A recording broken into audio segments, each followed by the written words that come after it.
Join in. You know the words. Everyone knows this one. Shiver me timbers, fingers linger on the liquidizer that I bought from a miser in Margate. Pieces of 8, pieces of 9. You've got a sou'wester and I have got mine, and they keep us dry. Chorus. Red is the colour, blue is the other, and there is yellow.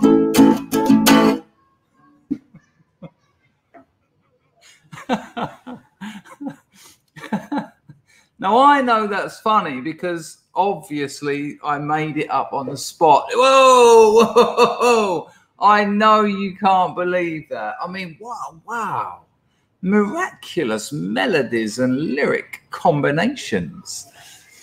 But there you go. There you go. Well, Windy, he is the best songwriter that ever lived. I mean, it goes like this. Syd Barrett, Leonard Cohen. Oh, no, he mentioned a Jew. What? How dare he? Barrett, Cohen, Pierce. The rest of them can do one. So, you know, I was John. Was that the denouement of the song? Were you glad when I pushed you in with that? Thank you, Broken Silence. See, it's easy to be an arsehole. It takes a real man to compliment another man. See, look, there's your difference. Look, there you go. Every time, there's your difference. And you know what are you going to do? Reg Shuttleworth. I know another Shuttleworth, but not Reg. McGowan's best songs were other people's, though, weren't they? I do like Shane McGowan, though. Have you seen him lately, though? I mean, people get old, but fuck me, man. Like, he's fucked. And why wouldn't he be? He's you know, I met McGowan. Oh, here we go. Colony. Look. When I say I met people, when you live in Soho as long as I did, and when you drink in places like the Colony Club, which was the best club in Soho, where everyone wanted to get membership to, lifetime membership, closed now. Well, that's all I can give, Baz. It's all I can give. Robbie, of all people. Skinscard got a day off. You told me that earlier, I think. We spoke earlier. I've got something for you as well. Well, not just you, but you mentioned it the other day. Oh, Ian, I've just got it. I've just understood. You'll never write a song like him. Good work. Hello, Tim. Good to see you.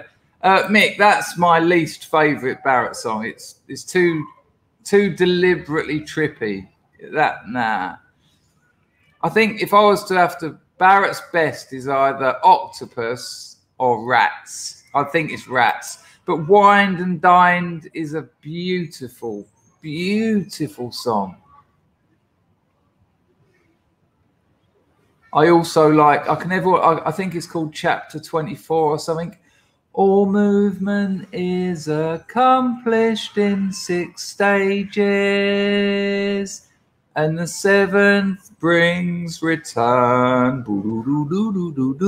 'Cause 7 is the number of the young wine. It falls when darkness is increased by 1. Fucking hell. You can't make that up. Well, you can. He could. But, Chrissy! Nice to see you. Windy, I do love that song, but there's another version of it where there's a contrived trippy bit, and they don't cut it for me. Like when I'm tripping, I'm more interested in the familiar everyday objects that I've now got a critical distance from, and it's always been the case. What I don't like when I'm tripping is people doing weird shit. I've got no interest in that. You know, people go, you got to watch this, you got to watch this, and I'm amazed by the geometry of the screen, and then they just put on some Mandelbrot, and I'm like, it's meant to be strange to look at. It's meant to be strange to look at, so it's strange. But look at the Mona Lisa when you're tripping. Look at a Kandinsky or a Paul Klee. Look at things that have historical, political, cultural value, and you start getting an understanding of modes of the production of meaning. Because as you've got to remember, with all the division of labour and specialisation, that happens in intellectual circles as well. I don't mean intellectual circles as in professors. What I mean is the division of intellectual labour.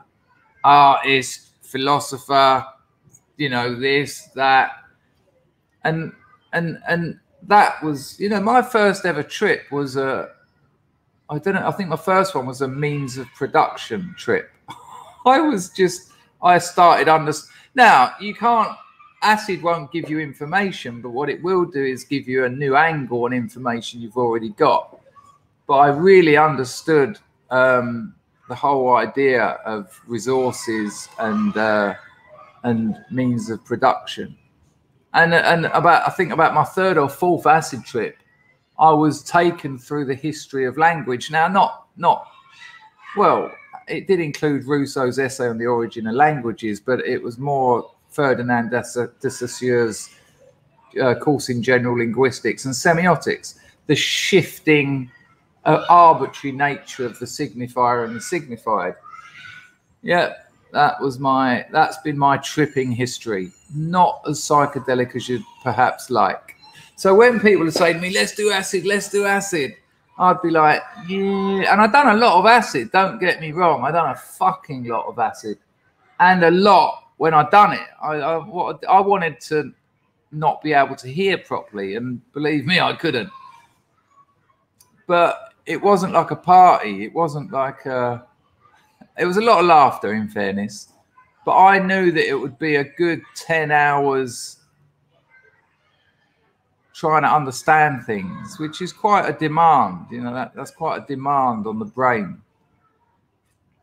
Good times, bad times.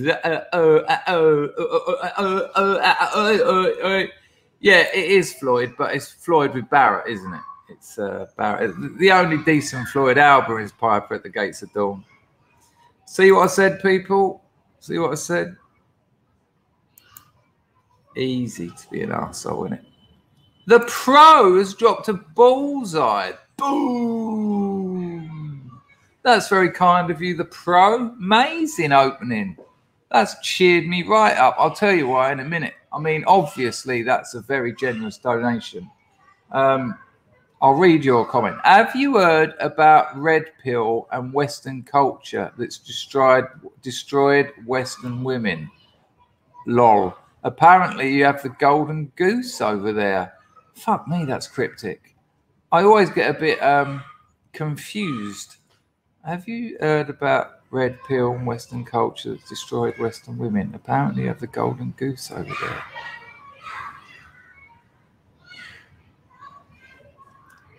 Without a doubt, Western women are struggling, but the West is struggling. It's communist.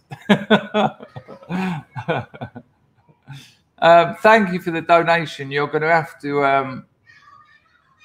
to elaborate, because I have got some things to say about Cambodia today in relation to the rest of in relation to America and the UK. But that's very kind of you, the Pro. That's very, very kind. Amazing. Brilliant. Right. No, it's not for everyone. Illation, is that? Illation? It's not for everyone. I mean, you've got to be prepared to let go.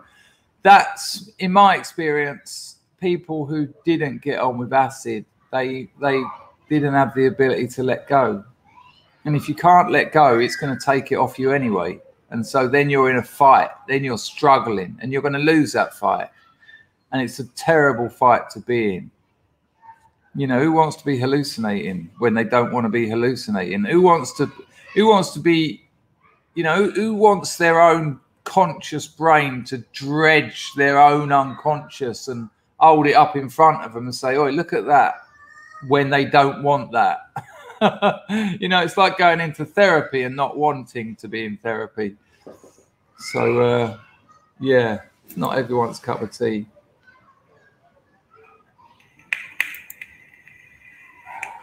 Gaffney said, I looked in the sky where an elephant's eye was looking at me. So many scrubisms abound that I'm sure new people here are like, what are these people talking about? That's all right, because we are us.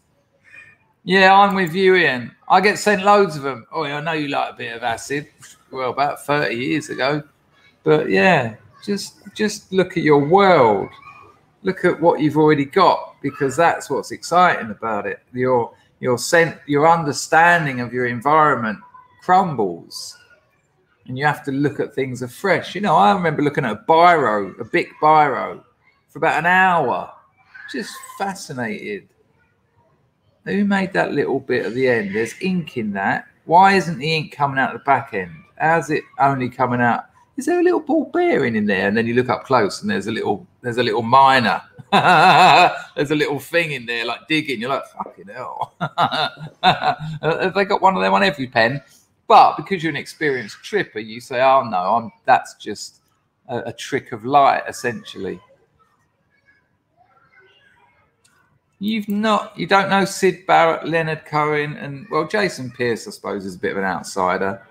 Although I've got a very good subscriber called Lindsay. All right, Lindsay, hello, who's a real Spiritualized fan like me. But there's a new Spiritualized album coming out, and they've released the first single, and it's a reworking of a song they wrote. It's not they, it's just one bloke, but he works with loads of other musicians. And on the video, it's sort of like, oh, look at the beautiful planet. And then it slowly turns into like rubbish dumps and pollution. And it's like, oh, right. Haven't you released about 30 albums with loads of peel packet record sleeves and plastic? You know, come on, for fuck's sake. That's shit. And I know the bird that makes the Spiritualized videos, and she's mad as a hatter. Yeah, no is a bit strong, but I've encountered her frequently.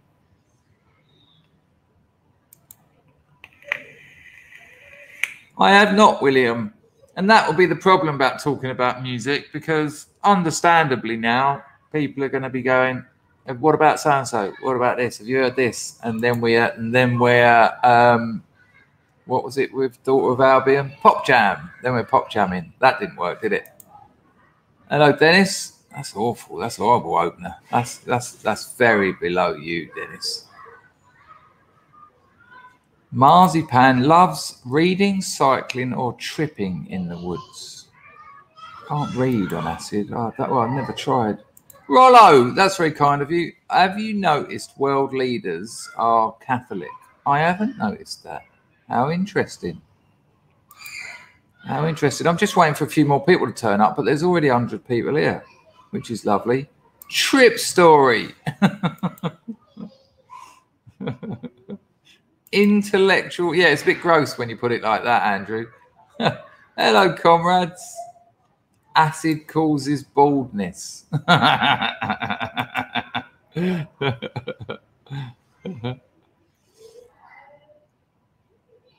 Marzipan understood the contradictions and mathematical issues caused by black hole and Big Bang universes.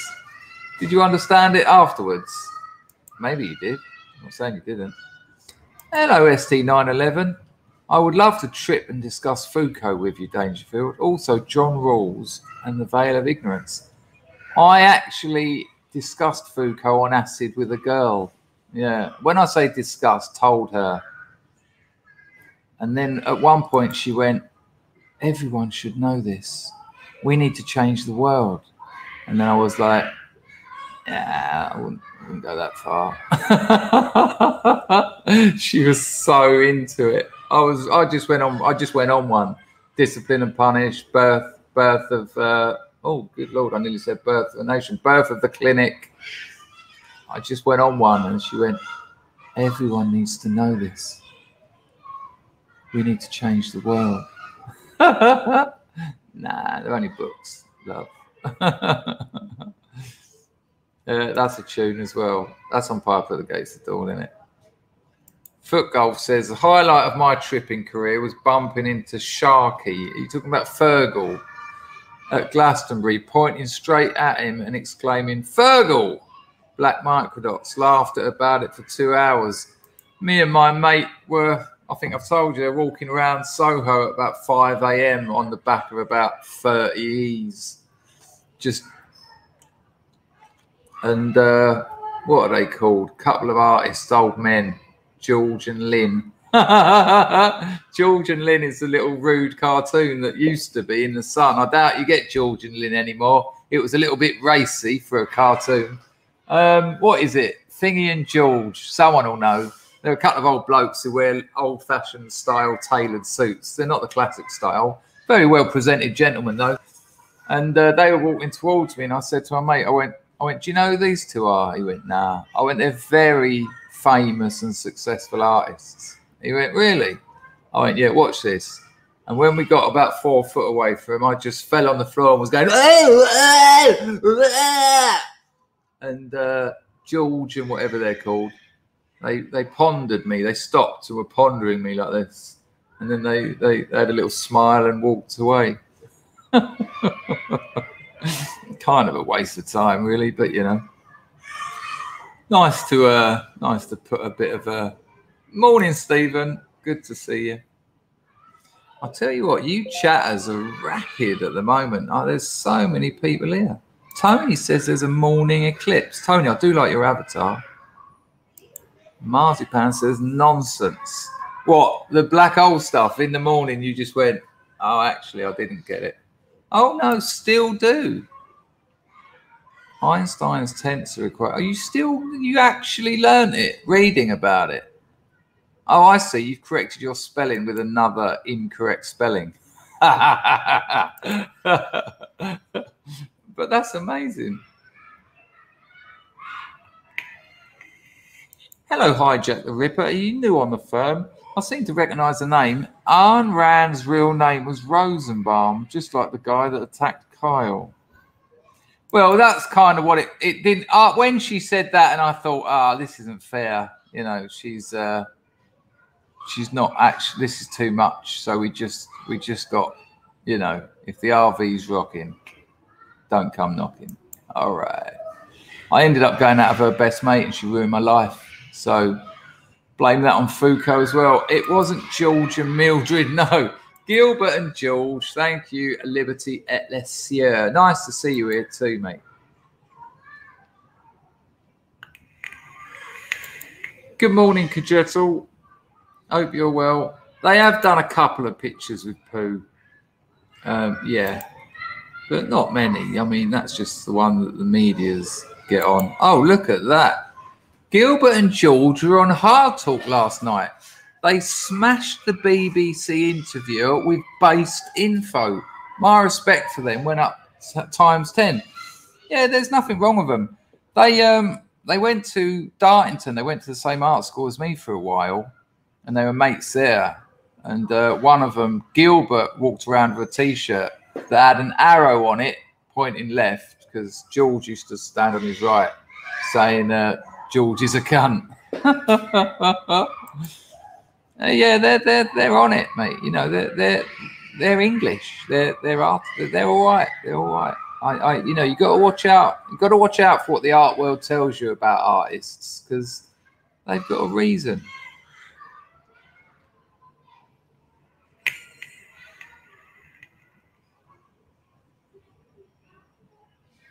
Oh God, no! That I'll tell you what. Actually, that's a good call.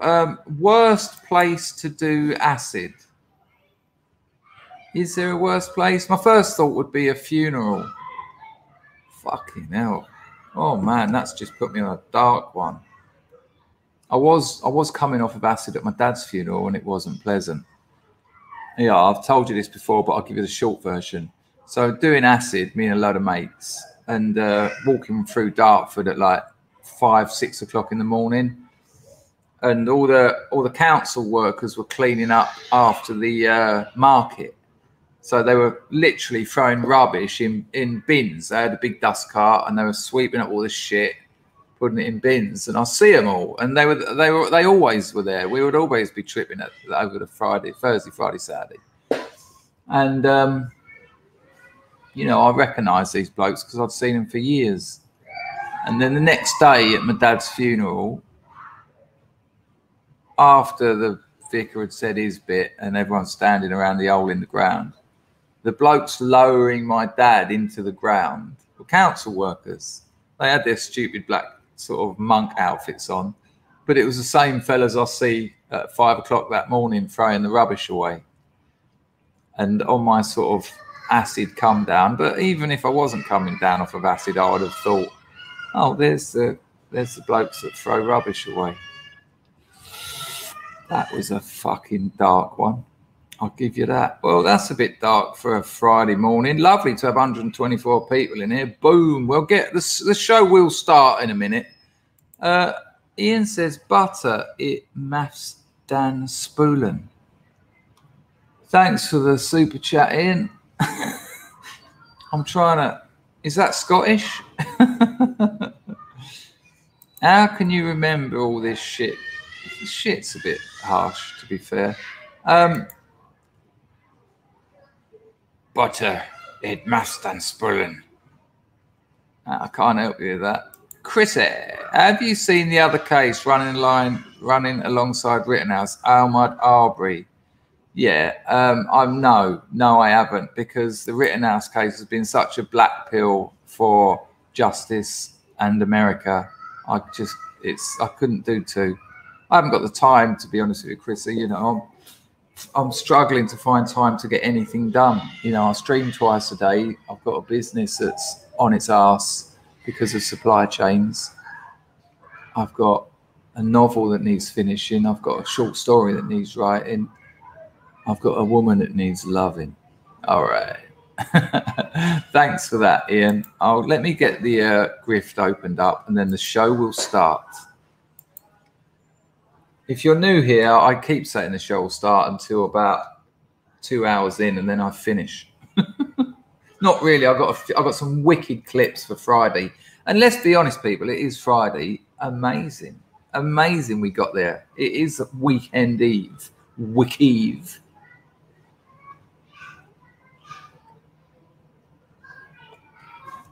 I got fucking stung today, though. I decided to get a tuk-tuk rather than jump on my scooter to go and I had to renew my visa, right? Now, my visa runs out tomorrow. So I thought, no problem. Now, I can't say too much about it because it's a bit... And I got there and he told me how much it would be. And then he went, and it's also 10 days out of date. He said, you've overstayed 10 days. I went, no. I said, look, 21st of November. He said, yeah, but he said it's the weekend tomorrow. Then it's Kachapatuna or something, Pachompan, some kind of Buddhist festival next week. It's been a Buddhist festival this week. They do them all the time. It's brilliant.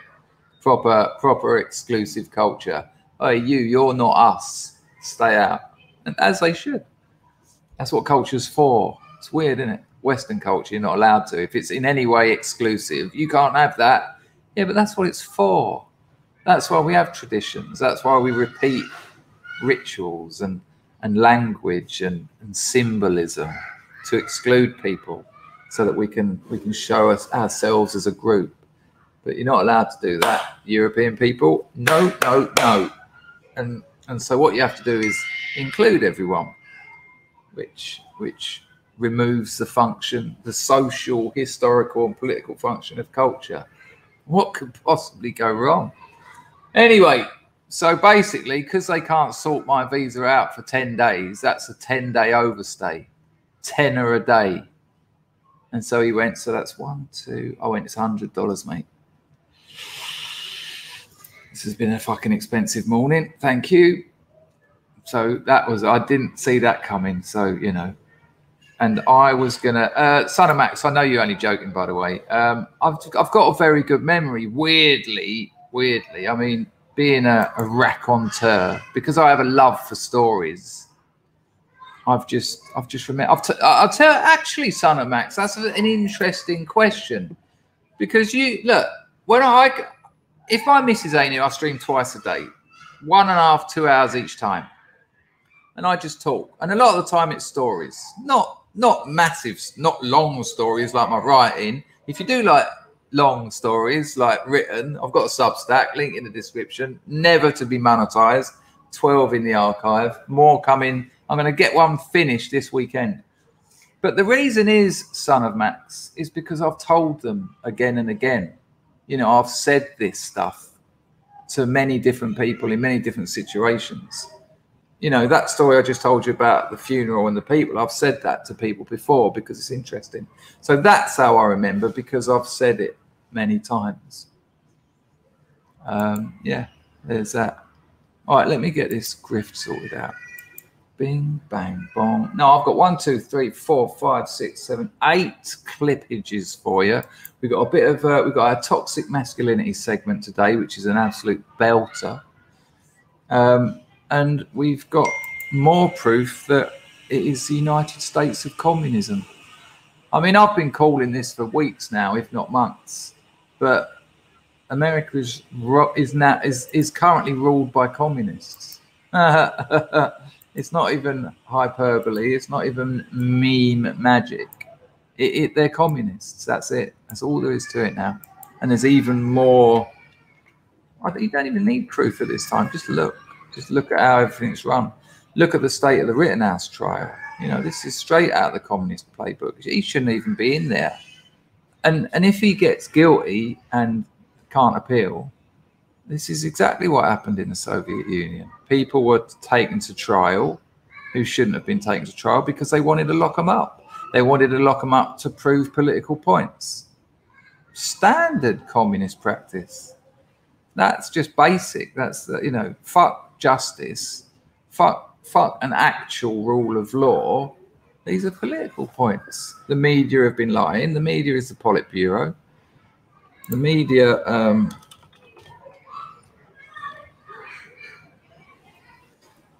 media have largely caused this trial to even happen.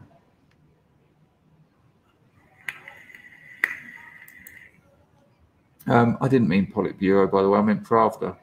But there you go. Yeah, it was pretty dark, but also fair enough. I mean, what did I expect? Angels to come down and lower my father? You know, that was a dead body. But there's a symbolic relationship there for sure.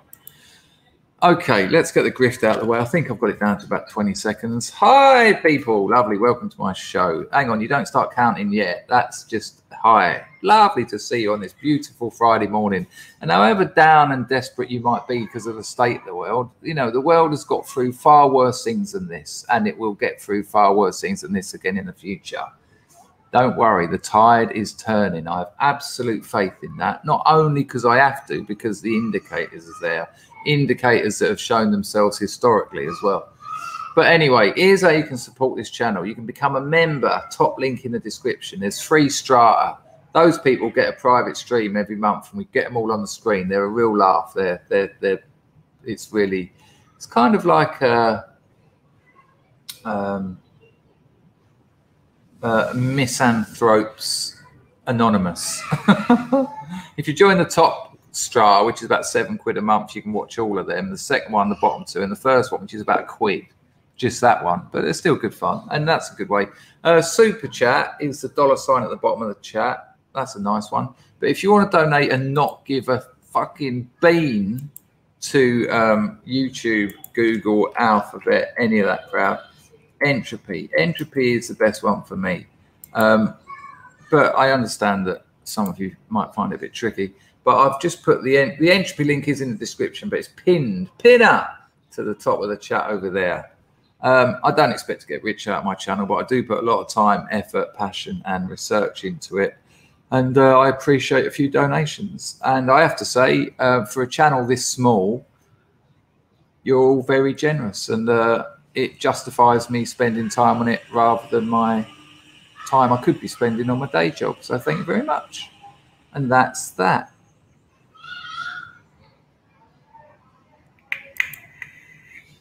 Worst trip, middle of a trip, dad getting ill and having to call the doctors. Oh, mate, yeah, I've had friends get injured and we've had to go to hospital, and I don't like hospitals anyway, and having to take a mate to hospital while he's tripping. No. Just people being pushed past you on beds going, ah! You're like, no. And we all would look like the merry pranksters with our jumpers down to our fucking calf muscles and stupid haircuts. I think I've already got that racked up, foot golf, to be honest with you. Yeah, I have. Not a problem. Not a problem. I'm not showing that pissy one. That's just gross.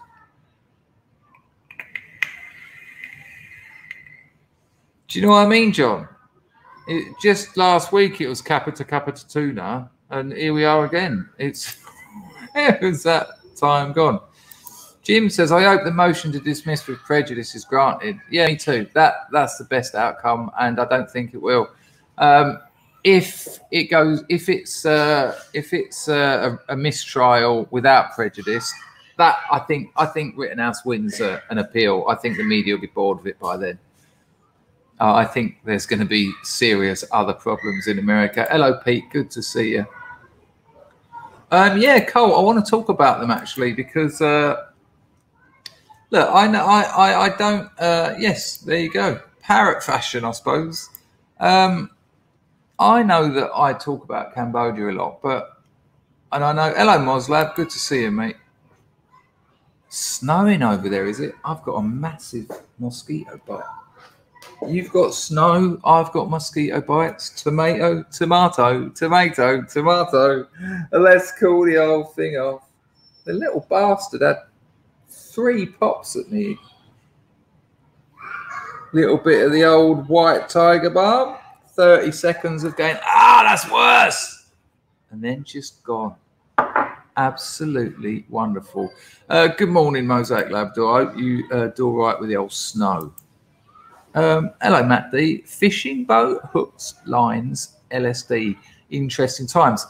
That doesn't surprise me because back in the day when I first started my drug dealing career at about 16, I would sell speed to the fishermen.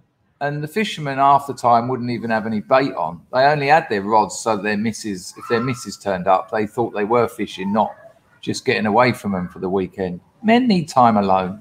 And so they'd all go fishing, and I'd get phone calls, and I'd have to go down Dartford Lakes and dish out the sulphate so that they could stay up all weekend and have a laugh. And of course, then they were like, "Can you get acid?" I was like, "Yeah, no problem." And then I started selling acid to the fishermen, and so I've been there before, so to speak. So yeah, but I wouldn't want to pull a carp out or any fish on a hook while I was tripping. I'd be like, this doesn't look fair. This isn't great. I don't like that sort of thing when I'm not tripping. Hello, Jays. You looking after the place over there? Good. But nice one, Matt. Thanks for the donation.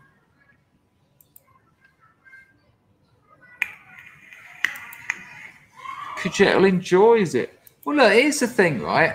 So, hello, Carl. Good to see you, mate. So today I've had to go and get my visa, and I got up early, early for me, and got a tuk-tuk. And what you do, you have 2 or 3 regular tuk-tuk drivers, so you've got their phone numbers, and they know you, and it makes a real difference because a lot of the time you're going to the same places. You know, there's places I have to go regularly. And also, you know how much to pay them, and you like them, so I don't mind paying them a bit more because I know it's life-changing. You know, you can get a tuk-tuk to take you to the other side of Phnom Penh, wait 5 minutes, and then bring you back. And on his meter, it'll be like $1.50, $1.50 for 15 minutes drive, wait in and back. So give them a £5. They can take the afternoon off and spend it with their family, and they usually do. Like when the blokes deliver water, the tip I give them, they deliver 6 of those, right? 6 of those blue things, 20 litres a pop. And I give them a $5 tip, which costs more than the water. And they're both, the pair of them are just like, thank you, sir, can buy rice, can buy rice. Literally, they can eat. That's what they're saying. And it's like, chill out. It's all right. It's all right.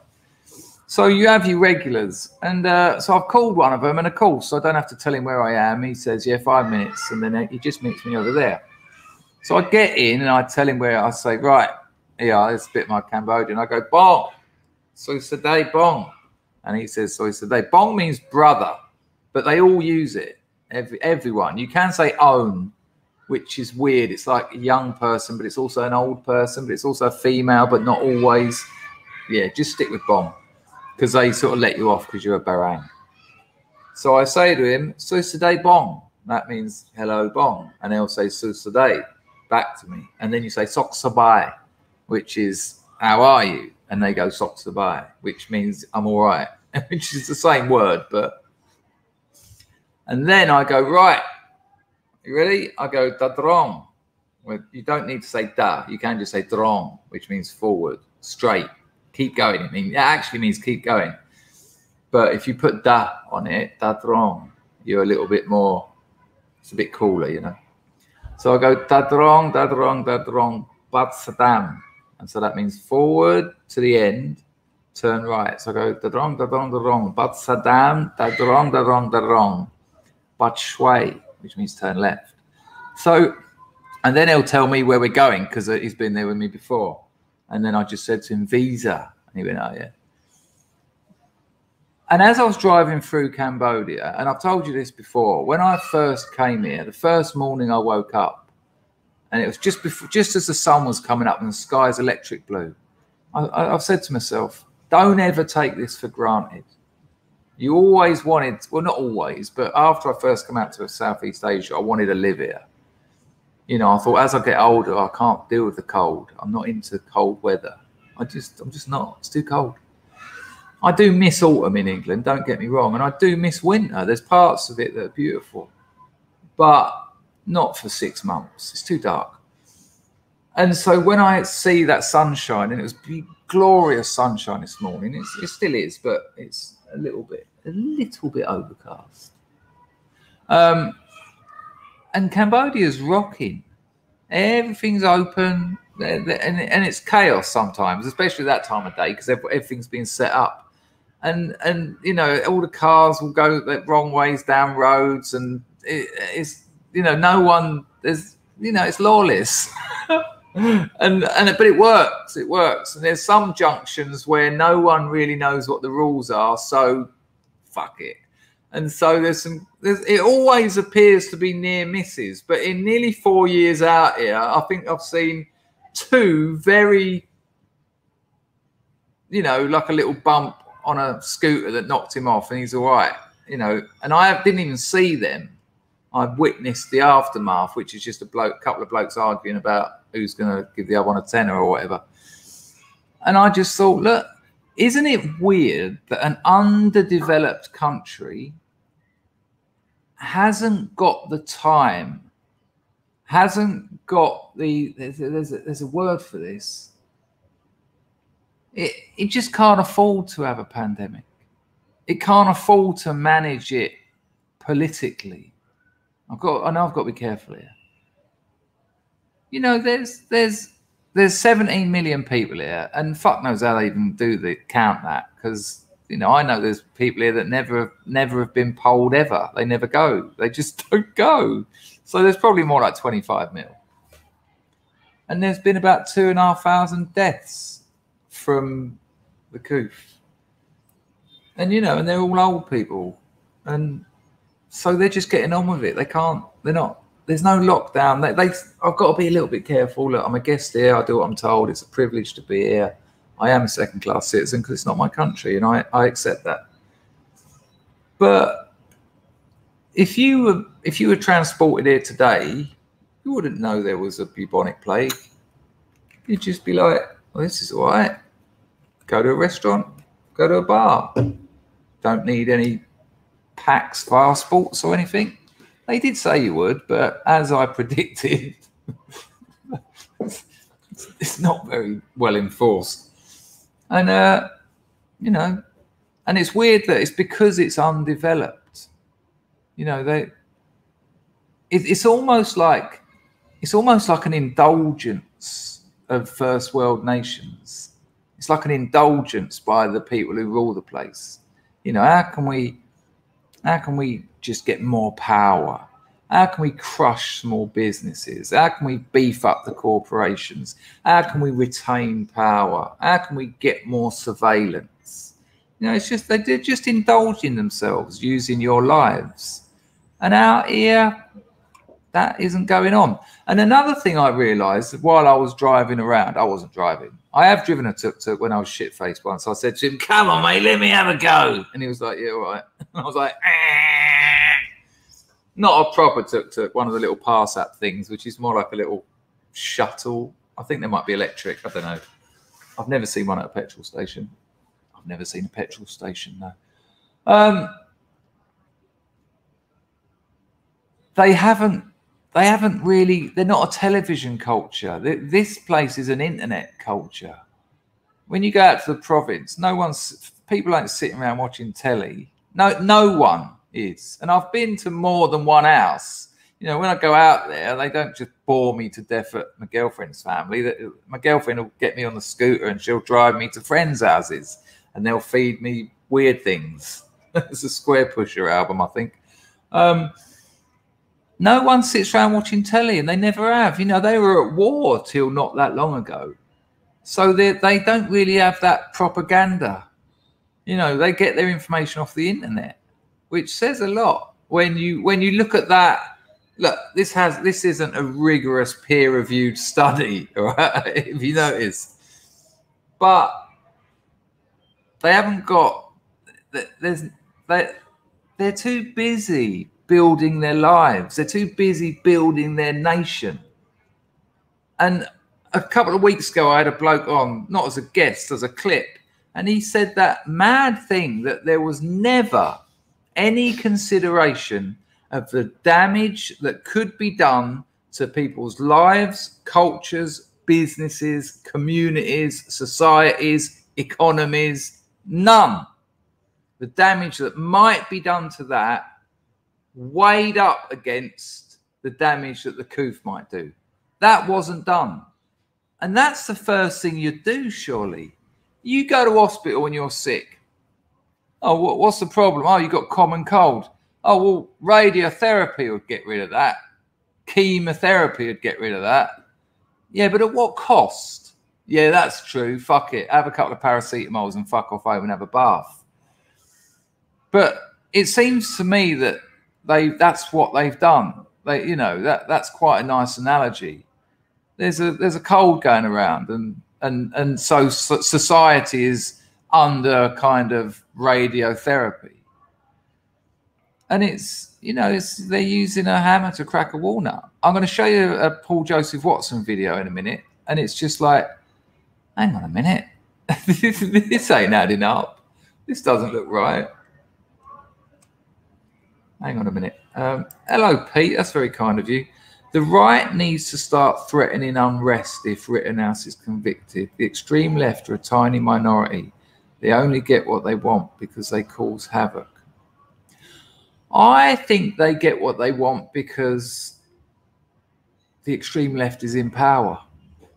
That's what I'd say. Thanks for the donation, Pete. But they don't get what they want because they have riots. I honestly don't think so. I think they only get what they want in Democrat states in America, and the Conservative Party in the UK are liberals. It's a liberal party. You know, they're woke. The Conservatives are woke. So I can understand why you think that, but I disagree. You put a decent, honest, conservative government into either Britain or America. What, you think a couple of thousand people rioting would they'd get what they want? No, the military would turn up and say, you best go. So I don't think the right should threaten unrest. I disagree with that. because then the left carry on, then the right carry on, and then you just have madness. You know, and then you get societal breakdown. And the problem with societal breakdown is the left benefit from that, because the corporations win. Because if you can't run a small business, if you can't collectivize, if you can't, you know, the corporations win in any situation of social unrest. And if the corporations are propping up the communist and liberal governments, that's going to work in their favor. I understand the anger, though, for sure. But I don't think I necessarily agree with that. But, you know, I also get what you mean. You know, the likes of Sorge, Joros will just throw more numbers at it. And then, you know, like I say, then we'd have to find more numbers. And also, you can't do that because they, you know, there have been right-wing organisations that have said, let's go down there and turn up in armed numbers, and they're now all in prison. Now, the reason Antifa aren't in prison is, again, because the powers that be are politically aligned with them.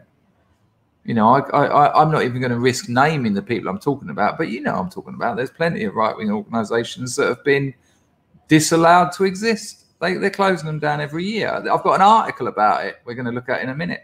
I say a minute. It's steady. I mean, the show will start in a minute. But nice one, Pete. Food for thought for sure. Thanks for the donation. I'll check my aunt.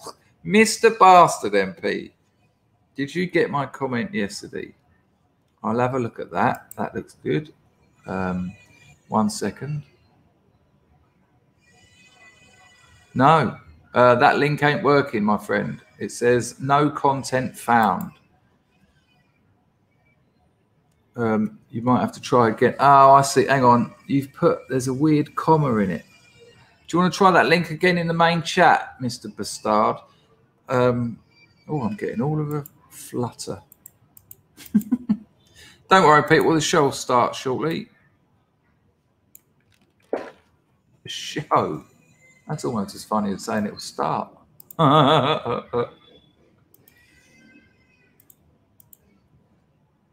This is what the bastard himself said. Alan, I've apologised to you about missing your last entry, but we did look at your link. I've said that, haven't I? This is what he says. Thanks for the 10-bit. Lady, you should have a word with British gal. Currently suing her university for discrimination against white students. But that link you've put, see what's happened there? Look, see what's happened there. So I can't, when I put that in, I don't think that commas, something's wrong with that link. If you can put the link in the normal chat, I'll have a look at it because that does look interesting. Nice one on the 10-bit, Alan.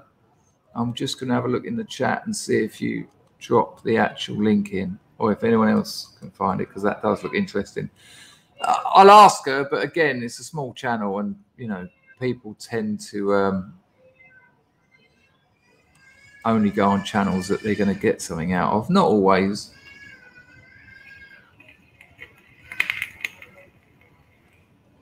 Fuck me, you lot are busy talking, which is exactly how I want it. But it does make it tricky. Where's Mr. Bastard? I like the idea of her suing her university, though. Discrimination against white students. Imagine being here.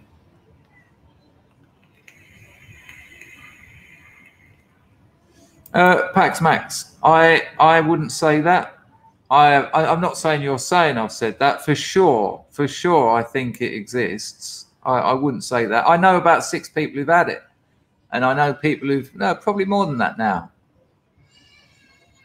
And I know people who've got family members who've it's killed. I'm not suggesting that at all. But I just don't think, and again, I'm not saying you're necessarily aiming this at me. Maybe someone says something in the chat. But, you know, how do you deal with it? That's the question. You know, Cambodia, 17 million people, probably more like 25 million, and 2,500 dead. No lockdown to talk of, you know. No small businesses out here are dying, they're growing. Oh, I already have done that one. You know, I just think they've cracked a walnut with a fucking Arctic lorry. And sorry to hear that as well, Pax Max. That can't be nice at all.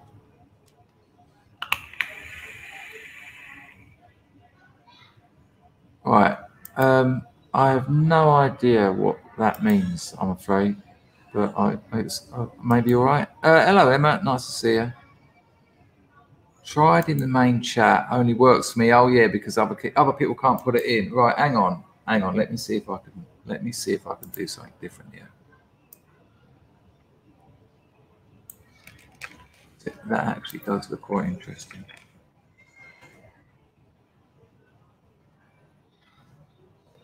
Found it. Got it.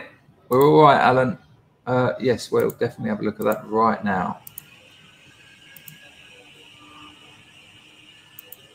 One second. There's nothing on there, Alan, that's going to cause me problems. It's a long old video, so I can't show it all. So maybe we'll watch the first few minutes and then I'll put a link in the chat because this does look interesting. So as you just heard, people, British gal who's a content maker. I think is she only on Odyssey? It would appear she's suing her university. So let's check out what she's got to say. We won't watch all of it, but I'll give you the link.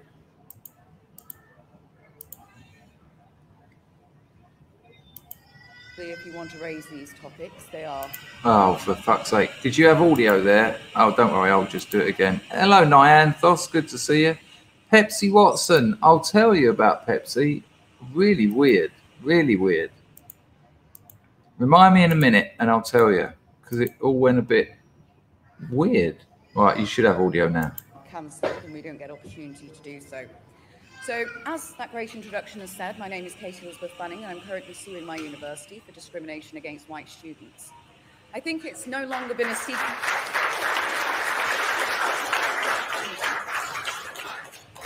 I don't think it's been a secret that for a very long time our universities have been heavily influenced by Marxist agents and activists that seek to indoctrinate rather than educate their students. And listen to the words you use, and it's really important that we use these words. You know, woke doesn't help us. I know I use it myself, but Marxist, that helps us. Communist helps us. You know, I think it's really important that we name these people for what they are, and it's really that's really encouraging. She just said that. Afrocentric globalist-directed Marxism in academia not only dominates the top-down enforced anti-white messaging and critical race theory-based teachings within our universities, but even more outrageously, influences their overtly racially and politically discriminatory policies and practices. Racial discrimination, hostility, and harassment towards the white students is endemic throughout our education system. It is actively encouraged and supported by most educational institutions who say this is positive discrimination, decolonization, and social justice. They claim to be anti-racist, but in practice and reality, they are anti-white. There you go. So that looks like interesting stuff. I'll pop the link in the chat, and maybe I'll definitely watch the whole thing later. Maybe I'll pull a few clips out of it. But what I think, thank you, Alan. That's great stuff. Go on, Richard. Keep them coming. There you go, people. There's that link for that whole thing in the chat. I'll certainly see if she wants to come on. That's a good idea. Good call, Alan. Nice one on the donation. Much less appreciated. Yeah, but listen, people. When you're talking about the administration previously known as the Democrats, just call them communists. They are communists. And on that note, and when you're talking about university professors being woke, don't say that. That woke is a leftist word. Don't you remember? The left used to use that word. They come up with that one. And having control of language gives you control of meaning. And if you've got control of meaning, you know, woke isn't seen as negative. Woke is seen as up for grabs. Woke is seen as up for grabs. Whereas Marxist has a long and dark history of piles of bodies. So I'd suggest using that. Now, what did we just look at? Because I've got something that was related to that would make sense. Yeah, let's have a look at your friend of mine, Senator John Kennedy. Now, if you don't know this, Dr. Amarova, right? Dr. Amarova is the Biden's communist administration's nominee for comptroller of the currency. It's a very high-ranking job in the United States of America financial system, right? Right? Bear that in mind. Comptroller of the currency. I mean, it's in the name. Now, let me tell you a little bit about Dr. Omarova. Dr. Omarova, she was born in Kazakhstan, right? She studied in Moscow, right? During the Cold War. She was a signed up communist, right? You can change. I get that. She wrote her doctoral thesis, if I remember rightly. It was called Karl Marx Analysis of the Economy and Revolution. Right? Now, having done a master's degree in cultural studies, where I've read Marxism, it's not critical. And do you think it would be critical in Moscow in the 80s? Do you think she would be allowed to rip apart? And it's political. You know, I've read Das Kapital, all 3 volumes and the volumes on surplus value. It's political hogwash and it's economically laughable. Some of it's all right. It's not all wrong. You know, some of it makes a little bit of sense, but you know, I know I'm a stuck record on this one, but how can you talk about theories of value when you're looking at getting rid of the free market? When you can't value your resources, how do you plan long term? And so this Dr. Omarova, who the communist administration is now putting forward as comptroller of the currency, this isn't up for debate. They're putting a Marxist in control of the American financial system. Why would they do that? Because they're communists. Why wouldn't they do that? Eric, we've got someone else over there on Twitch, you and Jay. It's nice to see you, Eric. There's 175 of us over on YouTube, but nice to see you keeping Jay's company. He's like our Twitch. He stays over on Twitch, bless him. So yeah, why would you? Is she white? No. Born in Kazakhstan. Interestingly, she was also brought up in a family with no men, no father, no grandfather, no brothers. It's completely feminized. Now, this isn't something I've got against women. If there was someone who was brought up in a family with no women, there'd be problems there, because guess what? Men and women work well together in families. You know, that's worked quite well for a long time. But shockingly, she had no men. That's very, very kind of you, the pro. Let's cure discrimination with, there you go. Yeah, with discrimination. Well, that's where we are. A couple of the other clips I've got for you today make that clear as day. Yeah, all they've done, you know, they've turned the communist ruling class proletariat into a racial issue, but then they've just, even that isn't all they've done. They've then said, well, because what were the ruling classes have been beating on the proletariat for so long, rather than just equity, rather than equality, I think it's about time that the proletariat, which is now in the new system, minorities, even though white people are the global minority, it's time for revenge. This is revenge. This is revenge. Revenge for a particular group of people succeeding. And what's really amazing about this is And the Asians know it because it's already started. They're coming for them next.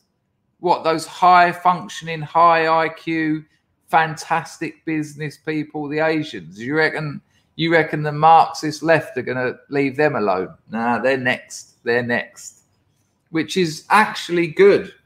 I am being bitten to pieces. Sorry, people. The D is out. The big guns.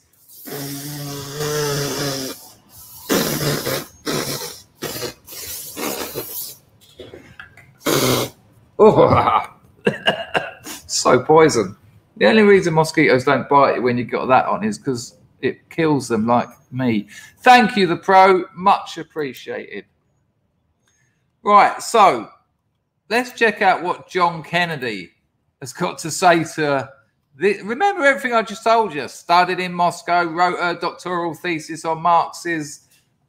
Yeah, you know, come on. This is this isn't madness. I'm not going to say that anymore. It's madness in terms of the future of the United States of communism. But in terms of, if you've got a communist administration, why wouldn't you? Why wouldn't you put a Marxist economist in the position of control of the currency? It would be mad to put a capitalist in charge. It would be mad to put someone who believed in the free market and believed in SME businesses. It'd be mad to do that. You know, this is standard communist procedure. So thankfully, we've got the likes of John Kennedy who can see through all this bullshit. This is a 3-minute video. We're going to watch all of it. Prepare to just be gobsmacked. America is run by communists. I've been calling it for months. And now they're not even hiding it.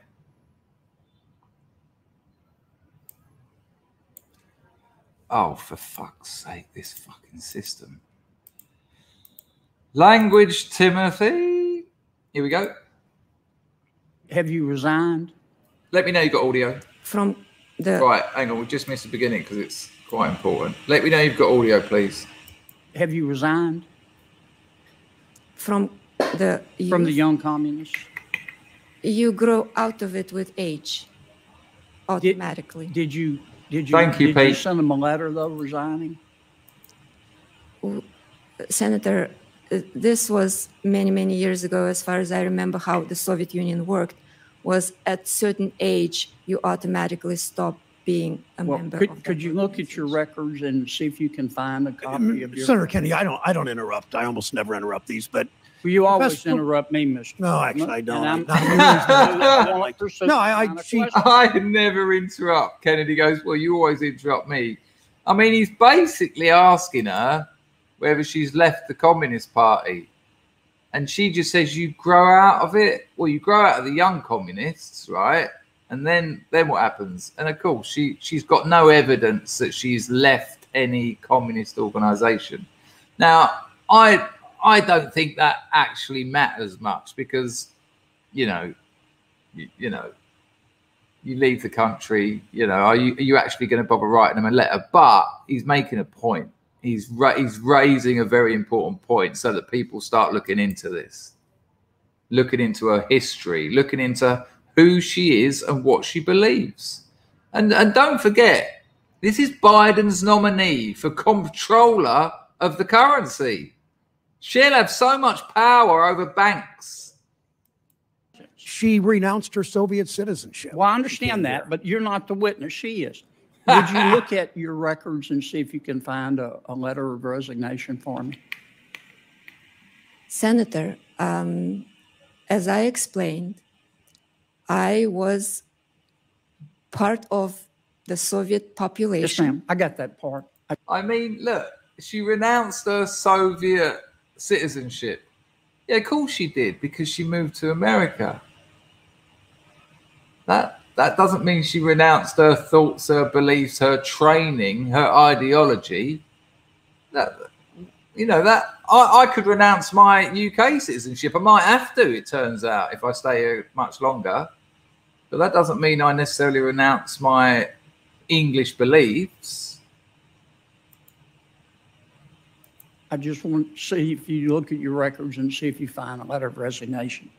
Let me tell you, I've spent a lot of time on your record, and here's what I found. Look, this is America. You can believe 100%. That's John Kennedy.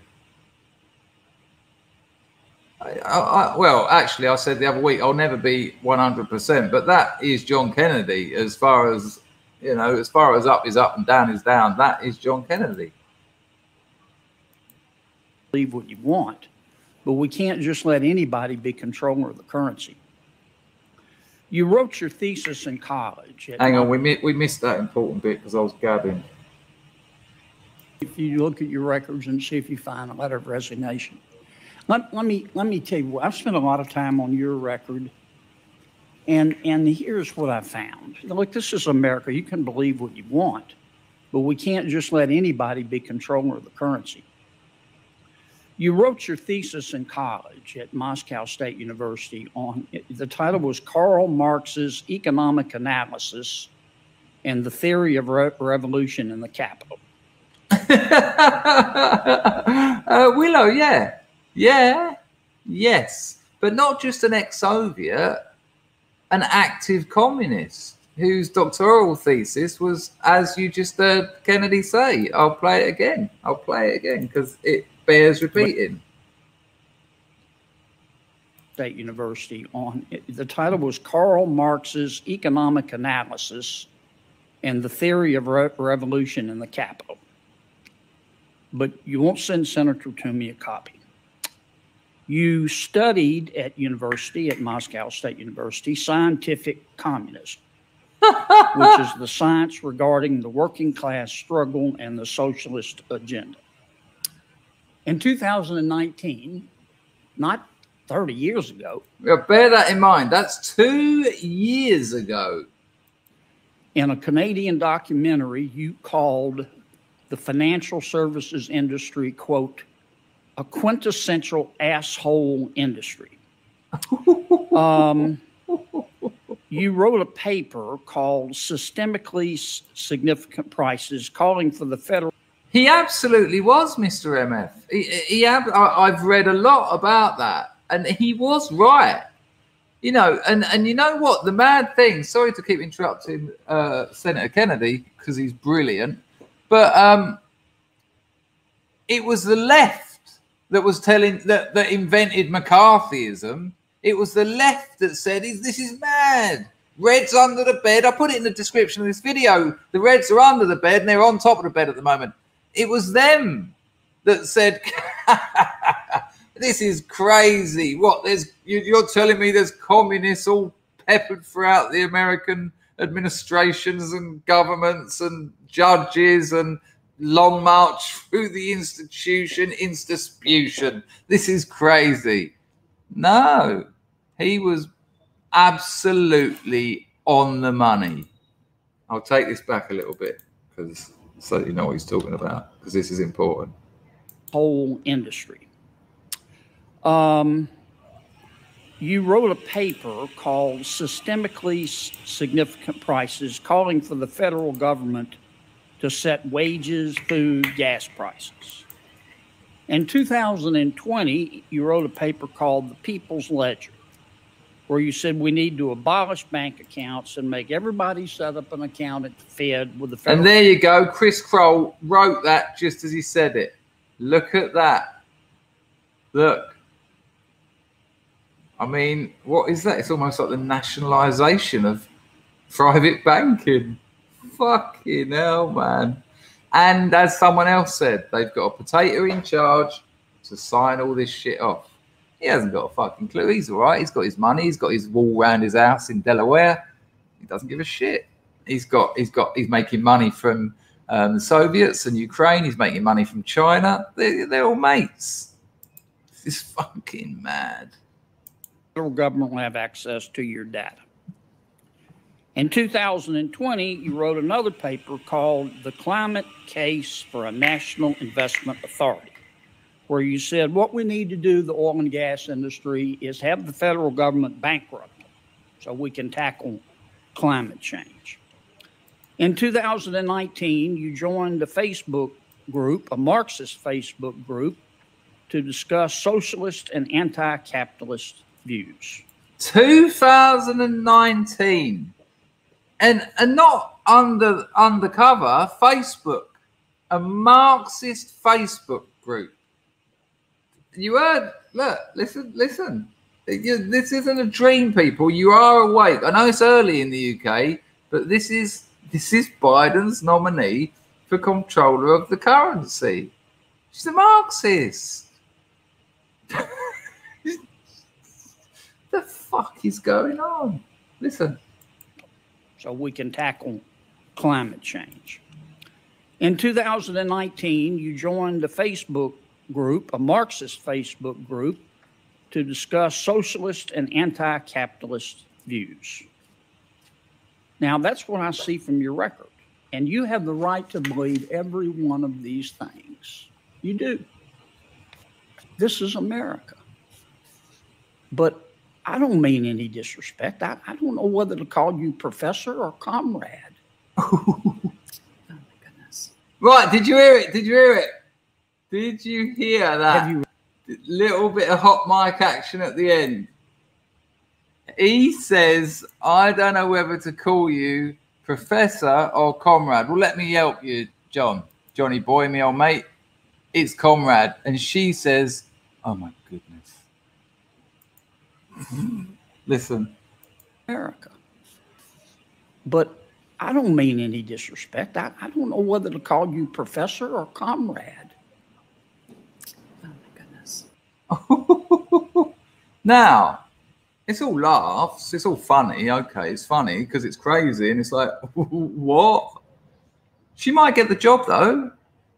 She might get the job. There's loads of rhinos who are passing bills left, right, and centre that the Democrats. So this fucking $4.5 trillion not green new fucking this, that, and the other. Loads of them are supporting Democrat policies. Why? Because they just want to keep their jobs.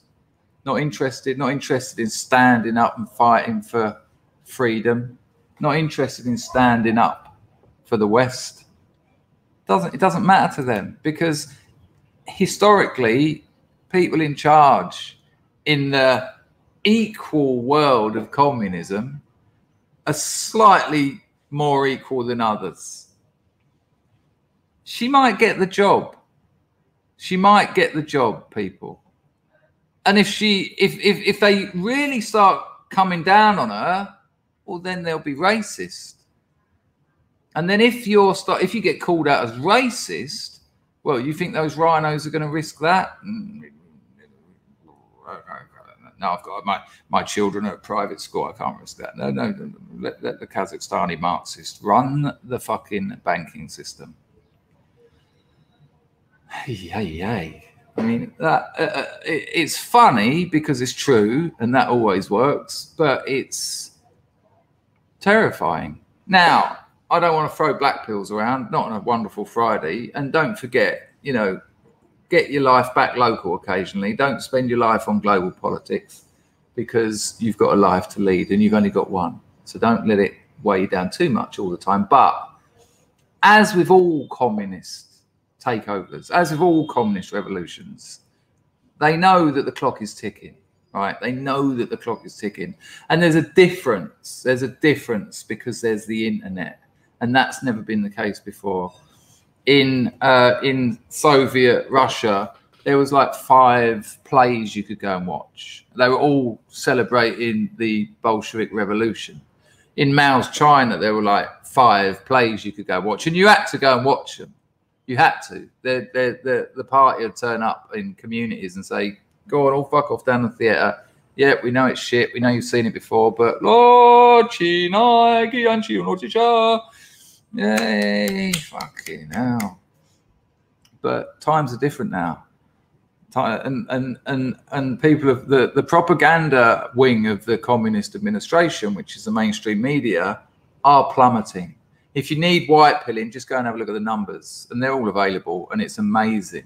And when you've got people like Salty Cracker, when you've got people like Mark Dice, when you've got people like Rakata Law, who had 70,000 people watching his live coverage of the Rittenhouse trial, compared with the mainstream medias, which have got like 400 comments switched off, no live chat. You know, there is a difference here. The clock is ticking faster for these people. Let's not get into Einstein's theory of special relativity, but the clock is ticking faster. That's why in a period of 11 months, they fucked the energy independence. The southern border is as open as it could be, you know, and this and that. And this is why Miley rung up China. Yeah, no, you'll be right. This is why China are reunifying with Taiwan. This is why the neo-Soviet Union is almost certainly going to take Ukraine. And America are weak and will do nothing about any of them. None of that would have happened under Trump. None of it. And this is why I get so angry when people go, it's all a theatre, it's a dog and pony show, they're all the same. No, they're not. No, they're not. Trump's administration was far from perfect, but they weren't communists. They were not communists. And these are communists. And that's why I get shitty. And I don't like getting shitty. I like to keep, you know, I like to stay on a level.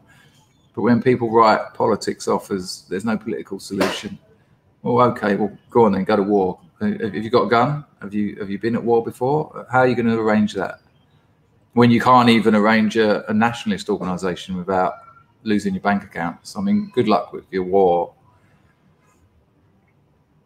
There are communists in power, and they know the clock is ticking. The clock is ticking faster than ever before. That's why they are doing as much damage to the USA as possible. And I have had people email me and say, "You're a little bit USA centric lately." Because what happens to America affects the whole world. They're the reserve currency of the world. They've got the strongest military. And just below them is China. How do you think of that go? If America falls, which it is doing, let's be honest about that. If America falls, China will wangle being the reserve currency. Do you think that'll affect you in England? Of course it will. Of course it will. England's got loads of money. England's got financial power. You think China are just going to let them keep that? No. You know, these things matter. That's incredible. I mean, keep an eye on that. Keep an eye and see if she gets that gig. I wouldn't be surprised. I won't be surprised. Alex Delage says, getting worked up over academic Marxism is a bit boomerish. It's not relevant. How old are you, Alex, out of interest? Serious question. Don't know. Academic Marxism. What, a communist as the controller of the currency in America? Not sure if that's academic. It would seem practical and literal to me.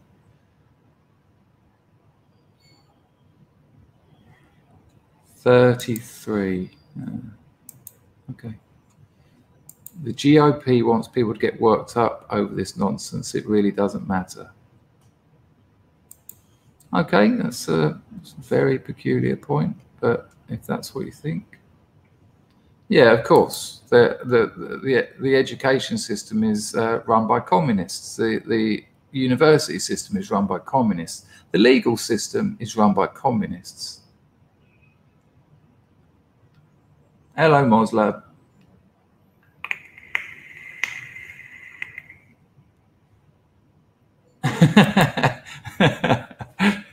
Hello, Dennis. I know that was very peculiar, but you know, there you go. Just don't worry about it, people. Just let it crack on. Because if politics aren't important, what is? What? How else are you gonna? You know what politics does? You know why the Greeks invented the polis? They invented an area where they could discuss ideas, so that they could run their civilization as fairly and as best they could, with freedoms for everyone. And if you remove that, and that's not important, what do you think happens? Do you know have you seen what happens in nations where there's not stable government? It doesn't last very long. I live in a country where that happened. I live in a country where the communists took over, and they killed 1/3 of the population. They had children murdering them. They had children murdering them. Would you stand in front of my girlfriend's grandmother who had 12 siblings murdered by the communists and say, yeah, you shouldn't really worry about academic Marxism? Would you say that to her? Turned a wonderfully peaceful country of Buddhists into a killing field, into a slaughterhouse. Nah, fuck it, doesn't matter.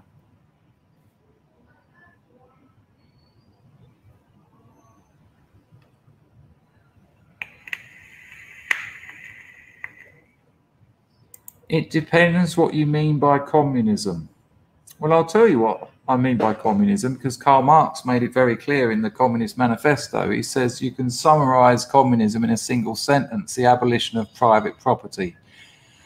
So that's what I mean. I don't know why you've dropped critical theory into that. I'm not really sure what Adorno and Horkheimer have got to do with what I'm talking about. But no, there's some good buzzwords. I'm sure you've got a nice liberal arts degree somewhere. I know, Garlic Gorilla, it's just a shame. No argument, just it's not important.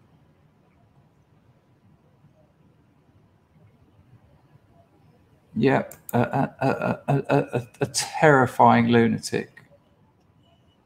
And it was an easy takeover. It wasn't difficult, much like in America. It was just that, you know, they got the king involved. I've got to be really careful talking about this stuff, obviously, but they got Sihanouk involved. They told the people that once they win, they'll hand over power to the king, and everyone went, "Yeah, we love the king," because they did love the king.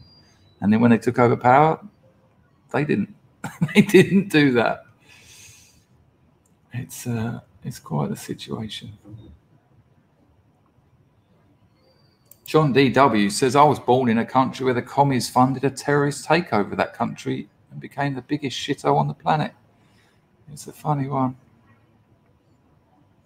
Yeah, Alex, I know what critical theory is. I've got a master's degree in it. Okay. I mean, a minute ago you said this stuff wasn't important, but now you're talking about it. Is it important or not? I mean, ignore it. It's not important, you just said. Ignore it. It's just they're trying to make you this distraction or something, I thought you said. Likewise, yeah. I've got a master's degree in it. just okay, you know things, but it's not coming across like you know things. A minute ago you just said it's not important. Academic Marxism.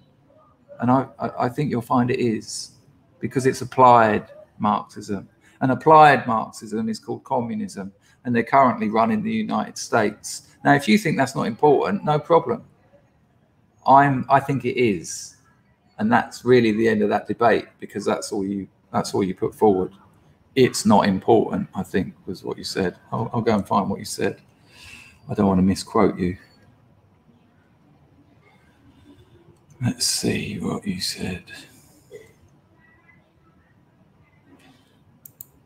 The GOP wants people to be worked up over this nonsense. It really doesn't matter. Okay, well, I think it does matter. And unless you can convince me otherwise, then, you know. Nice one, the pro. You're being very, very generous here today. Just got out of the supermarket. A security guard made a 90-year-old man put his mask back on to walk 5 minutes out of the door. Just imagine being that bloke. Imagine being that bloke. Imagine what he's seen. He's 90, right? So he would have been 70 at the turn of the century. So he would have been 10 years old. Hang on. I've got to be a bit careful here with the old maths. He was a teenager during the wars. I mean, for fuck's sake. And he's living through this now. He doesn't want to wear it. If he wanted to wear it, he'd have it on. And that's his choice. Crazy. Nice one for that. Thank you to Pro. That's very kind of you. The dual-faced monkey, no less, and an avatar to prove it. No, we were talking about communism in America, but I did get on to Cambodia, which is where I live. Communism is dead. Okay. That's all right. If you want to, that's where you go. It's peculiar angle, isn't it, Kajetal? But you know, maybe it's a shame because often there's an interesting conversation there. But I don't know. Communism is dead is a peculiar thing to say. I don't think it's ever been stronger, to be honest with you. Okay, so while we got into shops, let's have a look at this. This is mind-blowing. Let's see if I can make it a bit bigger. Let me know you've got audio, because sometimes I struggle with these ones. While we're talking about communism, I mean, just think back to the Soviets. Think back to the starvation of Mao's China. Check this out. Mind-blowing. This is mind-blowing. Let me know you've got audio, please. It's 1.5 minute clip. We can get a bit louder, which is handy. Let me take it back to the start. This is the USA, people. What's up with this? Aisle after aisle of folding chairs. And look at this store. The shelves filled with giant plastic piggy banks. Every single aisle has these piggy banks here. Nope, it's not the latest craze. They're decoys. It's a tactic many stores are using to fill empty shelves at a time when the nation's experiencing major shortages of pretty much everything due to the supply chain crisis. What a supermarket is trying to do is hide the fact that there are shortages. They don't want to scare consumers at all. Shopping expert Phil Lempert says there's method to the madness. Empty shelves can spark panic. They also want to prevent hoarding from taking place the way it did in the beginning of COVID. This store actually covered their empty shelves with a giant image of packed shelves. Fake food covering up empty shelves, tweeted the shopper who spotted the ruse, so people won't notice the cupboard is bare. And this drink's fridge sure looks full, but open it up, it's practically empty. Other stores are using a different tactic, spreading out the goods they have an abundance of. They're taking frozen pizza, for example, that maybe just you saw one of before, and now you might see 6 or 7 of them over a bigger area to hide those empty shelves. Another example, moving cartons of milk to the front of the shelf to make it seem full. We better get used to it. We're going to see higher prices. We're going to see more shortages. And frankly, we're going to see retailers try even harder to be able to mask the fact that their stores empty. I mean, really?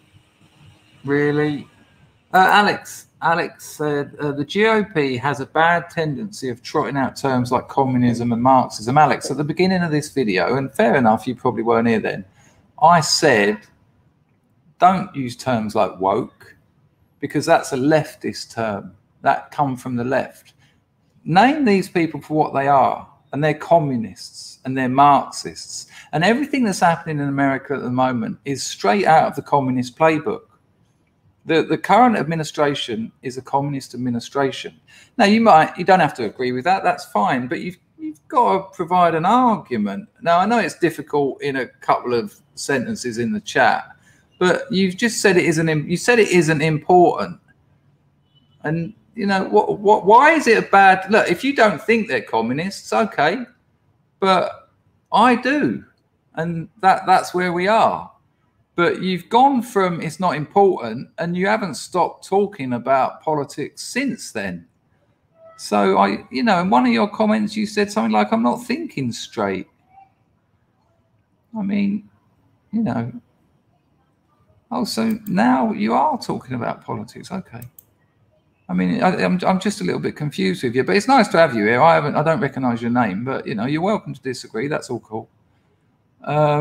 What was that woman's name? Alan Bastard. Well, her channel's called British Gal, G-A-L. That would probably be the best way you can find her. But the link is in the chat. But if Alan's still here, he can remind you. I can't remember what her name is. But isn't that mad? Isn't that mad that in American supermarkets they've got a simulation? Everything's great. I mean, it's like a motif. It's like a symbol of the nation as a whole. No, everything's fine. Come in, look, the drinks cabinet's full.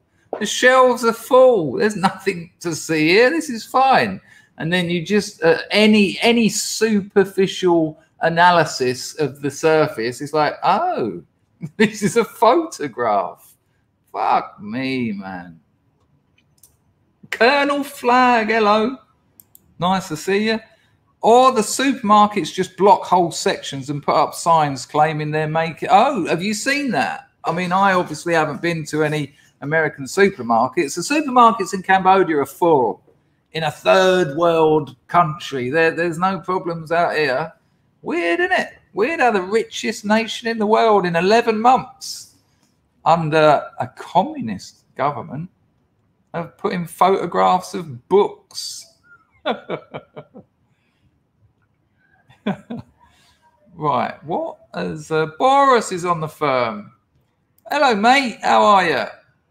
Boris said something hilarious the other day. This is a bit out of context, but I think it was his mate who actually said it. Boris sends me bits of writing from this weird blog he found years ago, and they're really weird. And I appreciate him sending them to me, because as a writer, I read them and I just think, just no, this doesn't count. But I couldn't nail it. And Aura said to me, his friend described it as being disrespectful. And not only has it absolutely nailed it, and I'm kind of putting this one on a plate for people to comment on my Substack, but if someone's read some of my writing and said it's a bit disrespectful, I'd be fucking pissed. Anyway, Aura says this: the people who get annoyed at the use of communist tend, I smell that a mile off, or certainly leftists. Yeah, they don't want to hear it. Of course they don't want to hear it, because it stains their ideology. I think they should be called out for what they are. Neoliberalism wishes to abolish nations, cultures, people in order to create a globalized consumer class who are slaves under financial elites. Yeah, I agree with you, but there's also another name for neoliberalism, and it's communism. Here's the problem. This is why you get these phrases. Look, those who control the language control the meaning, aka the narrative. And like, why can't you use Marxist? Why can't you use communist? That woman, Dr. Aramova or whatever her name is, she's a Marxist. She joined a Marxist Facebook group. It wasn't called the neoliberal group. It was called the Marxist group. She wrote her doctoral thesis on Karl Marx. The clue is in the name. She's not a neoliberal. Well, she might be, but she's definitely a Marxist. And if you're a Marxist and you're working with the economy, you're a communist. It's dangerous. Carlson, appreciate the comment and appreciate the donation. It's crazy not to use these words. They don't want you to use those words for obvious reasons. You know, when you name someone a communist, when you name an administration a Marxist, they become part of a historical canon, and then it starts to make sense. When you call them woke, when you call them neoliberal, that's you know, that neo straight away. Oh, it's new. It's something else. No, it's not. It's the same as something else. Same as something that has been tried on 2/3 of the planet, and every time ended up in piles and piles of bodies.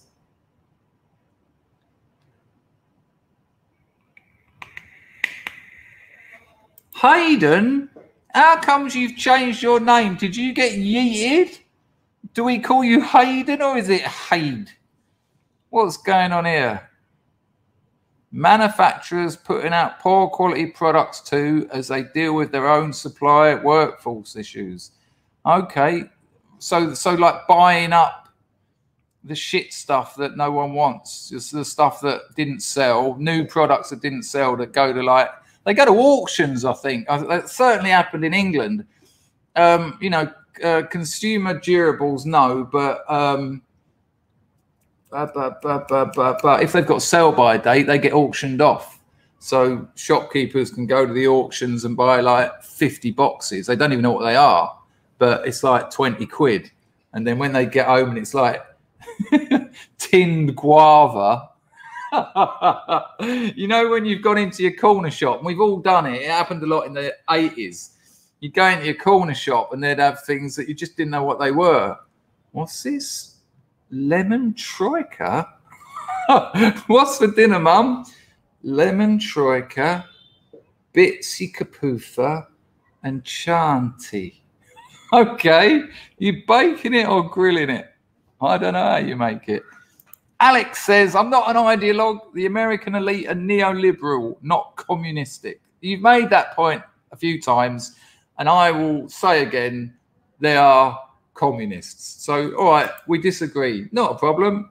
That's all right. We disagree. Hello, mate. Long time no see. Good to see you. Hope you're well. Disabled Gamer, I'll have you know that me, Mr. Dangerfield, have been gaming. Ooh, I have deleted it from my phone now about 10 times though. It's like, apparently it's a copy of Fortnite, but I've never played Fortnite.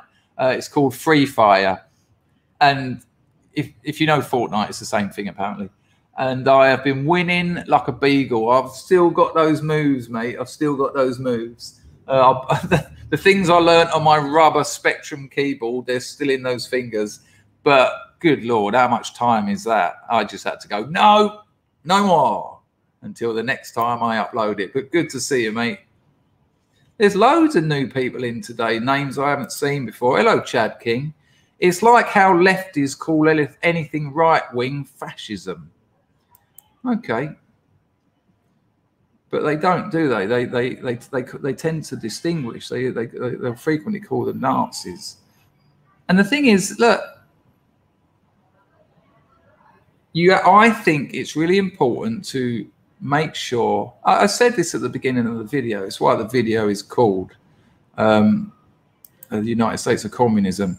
Yes, loads of times, Eric. Are you asking me, or you and Jay's just having your little bromance over there on Twitch? I've fired many, many weapons. And when I manage to get a monkey spare, I'm going to go and fire a 50 cal and RPG, which you can do just down the road. It's 500 quid for the day, and you can just use all the weapons all day. So I think I'll give that. I think I'll give that a go. But maybe you were talking to a. Alex has come clean. He's out of his head. Alex, you're all right, mate. Listen, nice to have you here. I don't expect people to agree with everything I say. That would be terribly boring. But no, look, listen, you haven't got to apologise. It's all right. It's all right. I'm not always right.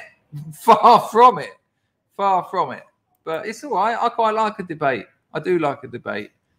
But that's fair enough. That, you know what? That's actually taken some balls for you to say that, because you're clearly not an idiot.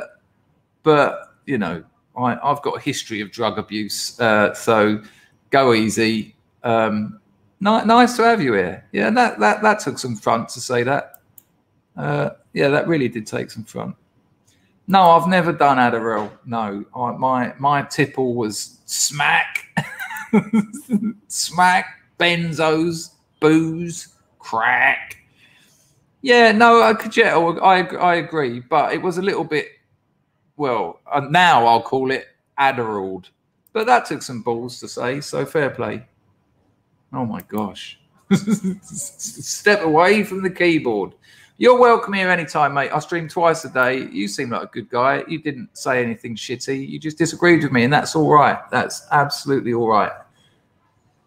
But that did take some balls to whoa. Ah, Jesus. Anyway, I'm not a massive fan of Paul Joseph Watson, but this is quite interesting, and it's only 2 minutes long. I'll put it on, and I'll see if I can... no, I'll have a wee break afterwards.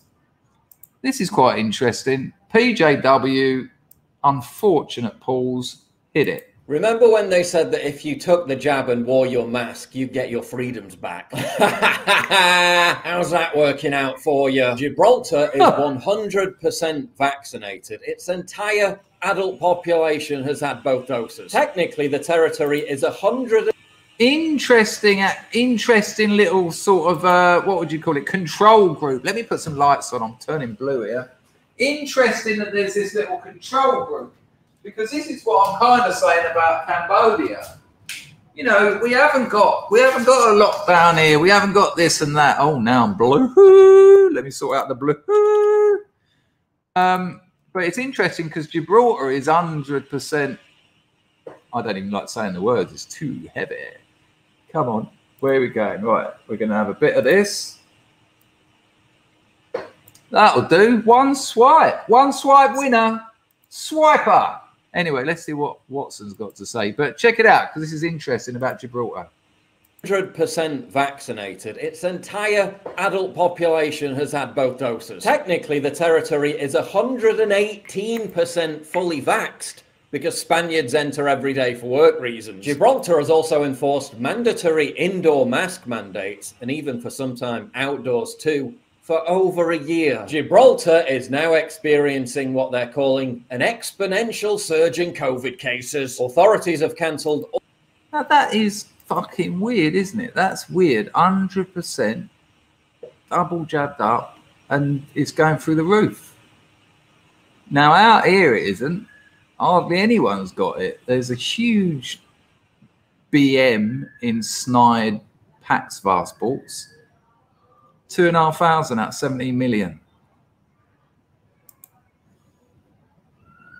All official Christmas events and urged people to avoid gatherings. The most vaccinated place on earth could be about to go back under lockdown. 94% of Ireland's adult population is vaccinated. Ireland has enforced mandatory indoor mask mandates for over a year. Ireland has also enforced vaccine passports, meaning that only the fully vaccinated can enter venues like bars, restaurants, and clubs. Ireland's COVID cases over the past month have soared by 275%. Ireland is now reintroducing partial lockdown measures such as a midnight curfew. They're expanding the vaccine passport scheme to cover other venues such as cinemas. They're also telling their population to go back to working from home. Despite getting the vaccine, complying with the vaccine passport scheme, and wearing the mask, the Irish could be about to spend another Christmas under a full lockdown. Keep complying, idiots.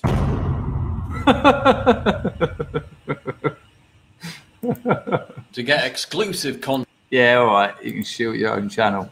It's quite the story. Neoliberalism is without a doubt. I mean, look, neoliberalism is essentially a rewording of 20th century free market ideas, which is why I don't think that is what is going on in America. Well, I've got to buy the computer first. But Eric? You talking about the guns? Yeah, you can literally fire a 50 cal down there, and they put bottles of gas in old cars, so you can shoot them and get like movie style explosions. You can fire an RPG and blow up cars. But they've got them all. They've got Kalashnikovs, they've got M16s, they've MP5s. I've never fired an MP5, Heckler and Koch. I'm desperate to, but you can't just go down. It's not like when I went to Thailand millions of times, you can go to the shooting ranges and go, I want the Magnum, I want the Kalashnikov, and I want that Glock. But over here, you don't get that. You have to pay for the day, and then you have free range. But 500 quid's a lot of money. I just want to fire the MP5. Maybe if I go down and talk to them, you know, Cambodians pretty much flexible when money comes into it. So Charles Facehuggers, well, it's a really weird comment.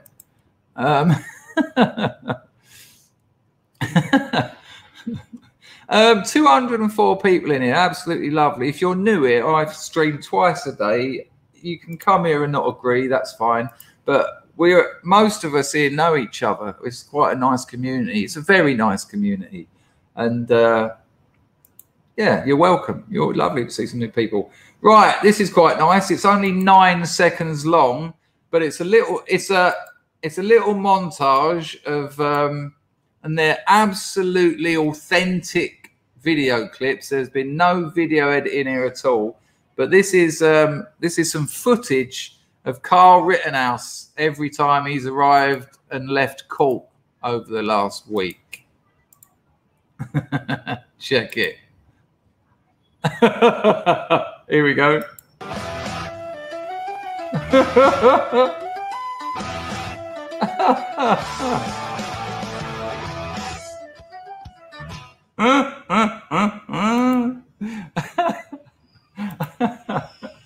Oh dear. I've watched it about 100 times. Just every time I watch it, I absolutely love it. Colonel Flog is a massive. Yeah, I watch him. I mean, you know, I find the problem I've got with him sometimes is there's a lack of solutions, but then that's not his role, and that's all right. Eric is going to try and get some sleep. Wish me luck. Nice talking to you. Have a good one. I think you're talking about Jays, but lovely to have you, Eric. Like I say, I stream twice a day. Come along again if you want.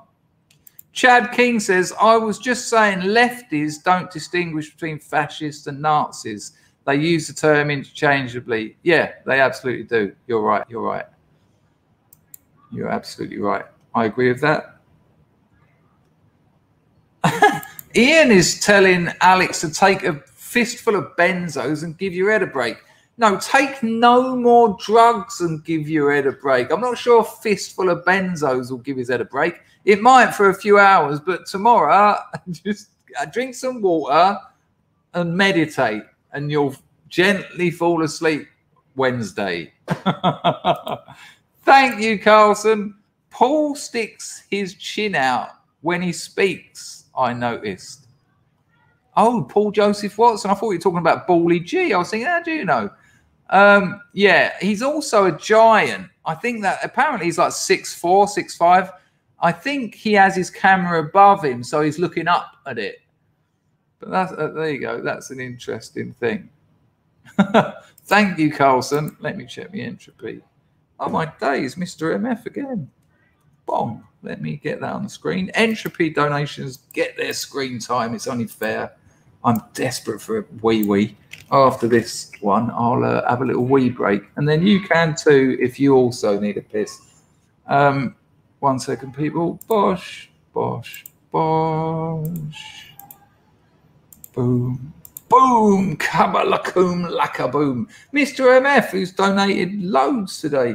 He dropped me another Lady Godiva, and he says, your streams are like a breath of fresh air in a toxic communist smog. Keep fighting the good fight, brother. Nice one, Mr. MF. What a lovely thing to say. But I have to have a wee, which is not a breath of fresh air. I can assure you. I'll see you people in about 2 minutes.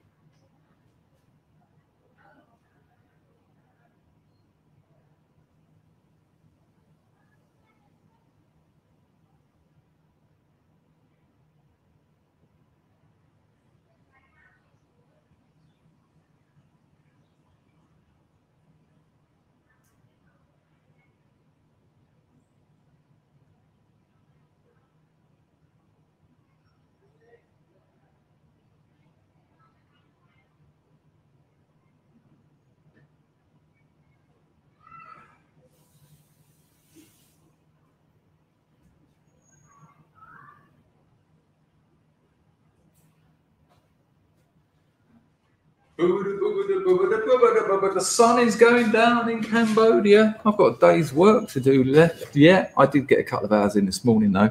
I'll tell you what I have noticed, Scrubs. If I put a title of the video that's actually something relevant to what I talk about, we get more viewers.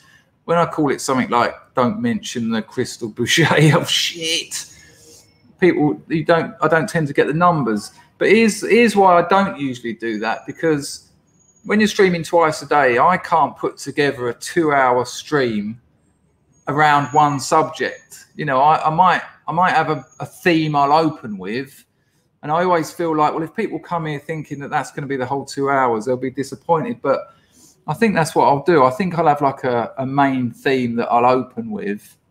I mean, the video is going to start in a minute, and then I'll put that as a title, because I can understand why people wouldn't come when it's like Sunday chooky shalala, excuse me, or whatever it is. Thank you, Mr. MF, for that donation. I wasn't sure if I said that. Entropy is the way to go, especially with those. I'm not suggesting you're going to give another big one, but entropy takes a lot less than the super chat. Right. Here's a little something I think is worth saying. I have to say this. The value of your investments can go up as well as down. I had another couple of... I put it... Grego, you're not here, are you, today? But check this out, people. I put this on my Telegram yesterday. I won't bother putting it on the screen. But Grego, he put in the chat yesterday, just as the stream closed, sold my free trade...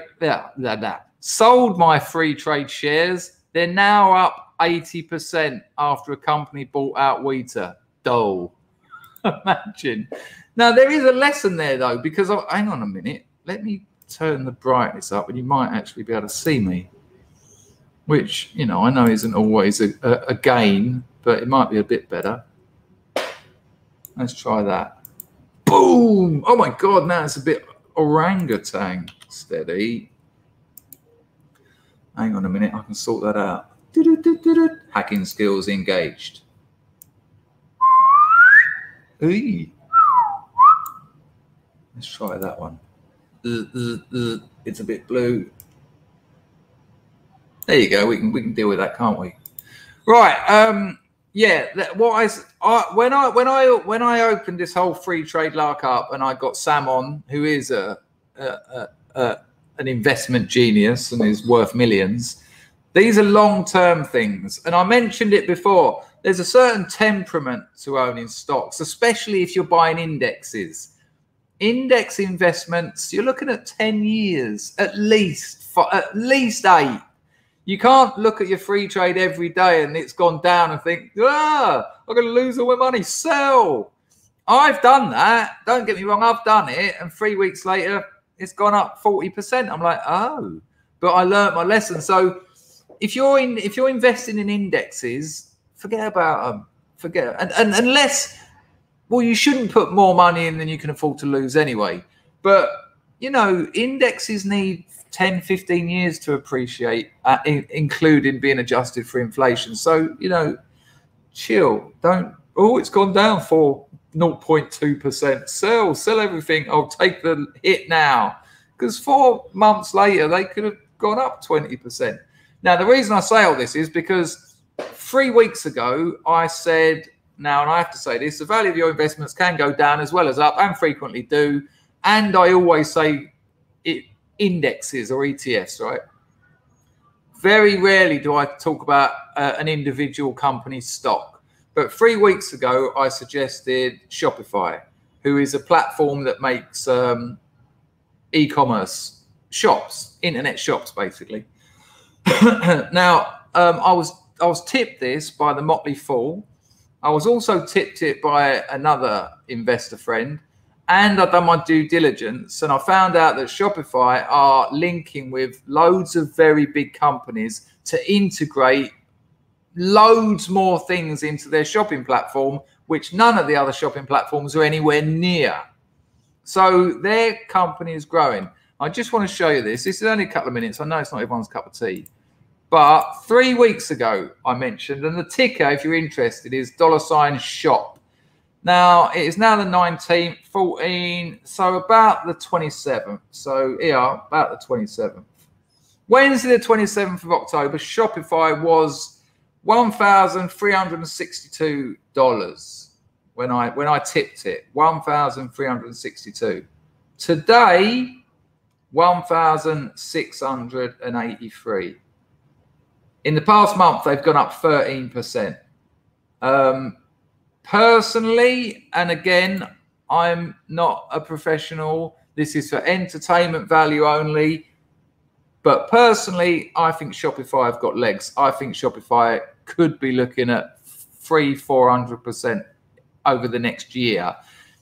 Don't invest what you can't afford to lose. Do your due diligence, check them out, get loads of different people's opinions on it, and don't invest what you can't risk, what you can't afford to lose, because if you can't afford to lose it and you lose it, you'll be fucked.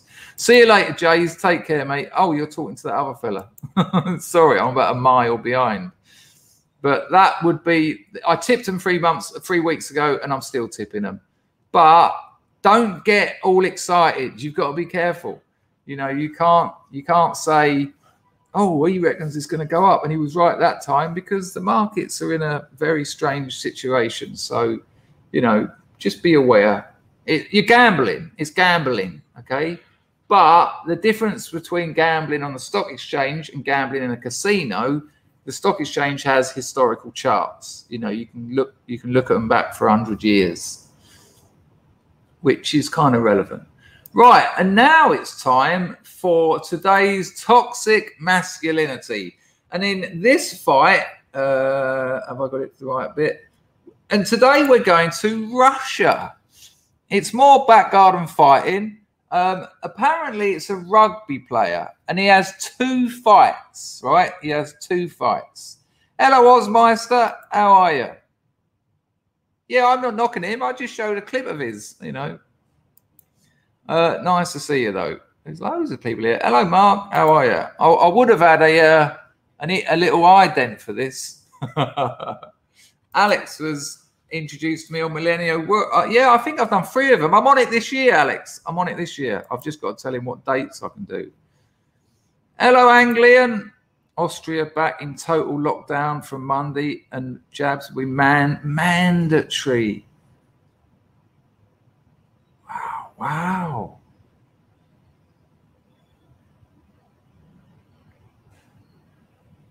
Wow. That is, I don't know what to say. Oh, without a doubt. Well, hang on a minute. I need to get a monkey together. I haven't got 500 quid to spunk on firing guns, but if I do end up down there, I'll be all over the film in it. Don't worry. Disabled Gamer's got a 50 cal and a Serbu Arms RN50. I don't even know what a Serbu Arms RN50 is. Let's find out. Fuck me. Look what the Disabled Gamer's got. Look at that. Look at that. Does it look like that? Fuck me. Where's it from? Who makes them? Fucking Ada. Oh, was no one looking? Sorry, just me then. Did I do anything weird with my face? I hope not. Look at that. Look at that. I mean, I know what a 50 cal looks like, but that is quite the weapon. There's another one. Look at that. Fuck me. I do like those holes. I remember Brett Ewins, who'd done the drawings for Bad Company. All his weapons had the old bits, the coolers. Air-cooled shooter. Hang on a minute. It's getting a little bit. Oh, look at that. Weird. Oh, you know what? I was thinking there's no mag on it. It's a single loader, is it?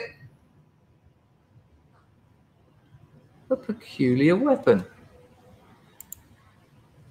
Incredible. Absolutely incredible. No, without a doubt. The people who run it said they were. We're trained Marxists. Imagine saying that in public. Imagine actually saying it.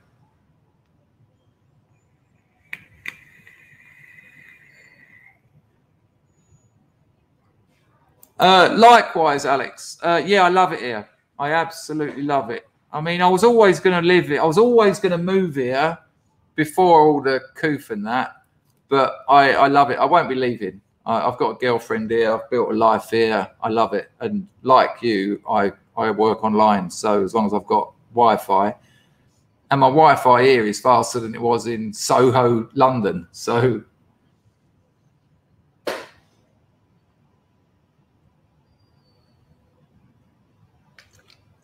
Baz says, I don't know what game you're talking about, Chris, but they tend to lure people into wasting too much time and empty their wallets. Well, I never pay. I never pay. The good thing about Free Fire is that you can win against people who've spent loads of money because you can be tactical, but it is an absolute waste of time. That's why it's currently not on my phone. But then, you know, I might find like I've got half hour free and just go, Yeah, it's quite a nice feeling when you win out of 50 people and you see them running at you with all their paid-for guns and armor, and you think, oh, I know how to sort you out, son. But they're probably about 12, so, you know. Infotoon, Jerry done a wicked little animation on me, didn't he? Alex, I've never been to the Philippines, so I couldn't tell you. Grego's got a Kalashnikov paintball marker, excuse me. Yeah, I can understand the shame. Hello, Howard. Happy Independence, Latvia, yesterday. Nice one. Yeah, it's a good place, man, and you're welcome. No, he's not. No, he isn't. Hello, Alan. How are you, mate? We've just hit the 2-hour mark. Good Lord. Nice to see you, though. Got the weekend off, Alan?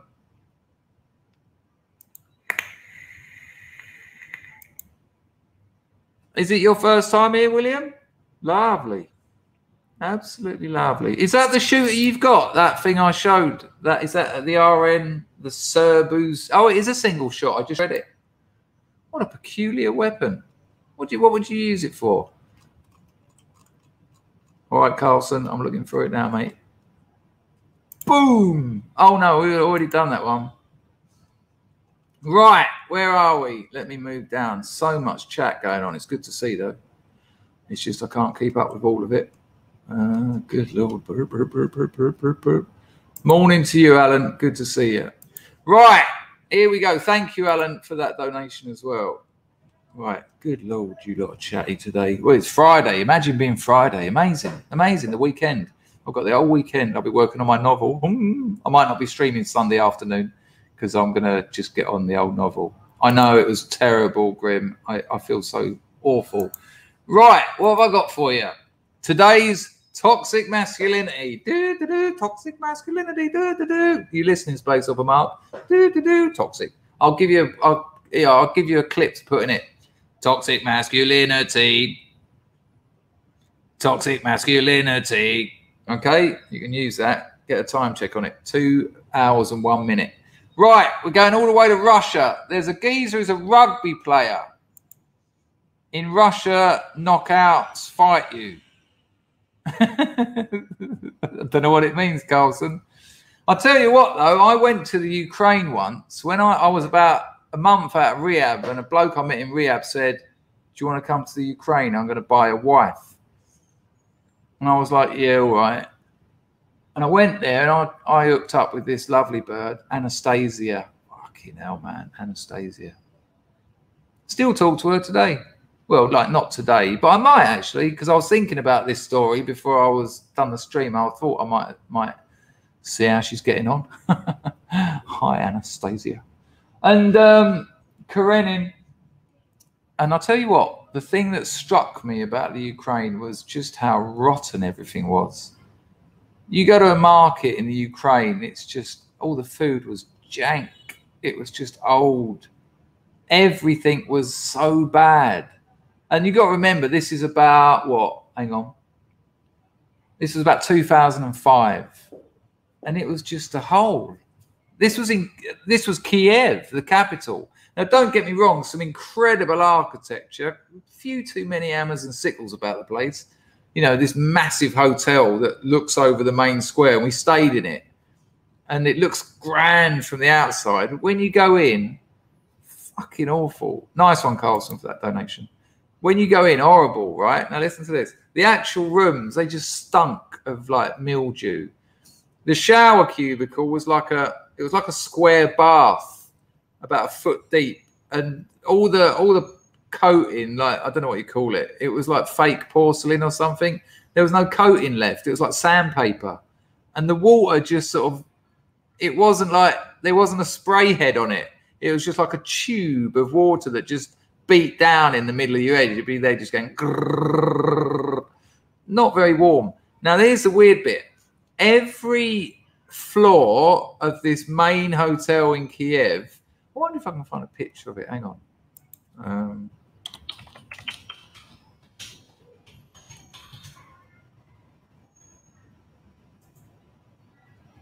Hey, I fucking found it. All right, it would appear they've removed the... the hammer and sickle. Here, I'll show you. Hang on. Actually, there's a better way of doing it. I copy the image and get it on my Paint Shop Pro Edition 8. It's free. What do you expect? So this is where I stayed. All right, have a look at this. Look at that. Look at it, right? So there you see what I said. It looks over the main square. This is like their Nelson's column here. This thing here. And it had on the top of it, there was a hammer and sickle when I was there. And this hotel had a hammer and sickle there. Right there. But so we stayed there, right? And it was meant to be the flashiest place in the city. This is Kiev, the capital of Ukraine. Every floor has a madam, right? But she was called something like Skoskipadoy. And everything's called that, though. And if you have any problems, you go and see her. And every floor has got one, right? So my mate who's trying to buy a wife out there and failed and got robbed blind daily. Foot golf, you might know who I'm talking about, actually, bless him. Although on the last day there, he got an email from his first ever girlfriend on Friends Reunited. That's how long ago this was. Hooked up with her. Like I say, this was like 15, 16 years ago. Still together. So it turned out nice. Better than buying fucking Svetla or whatever it was.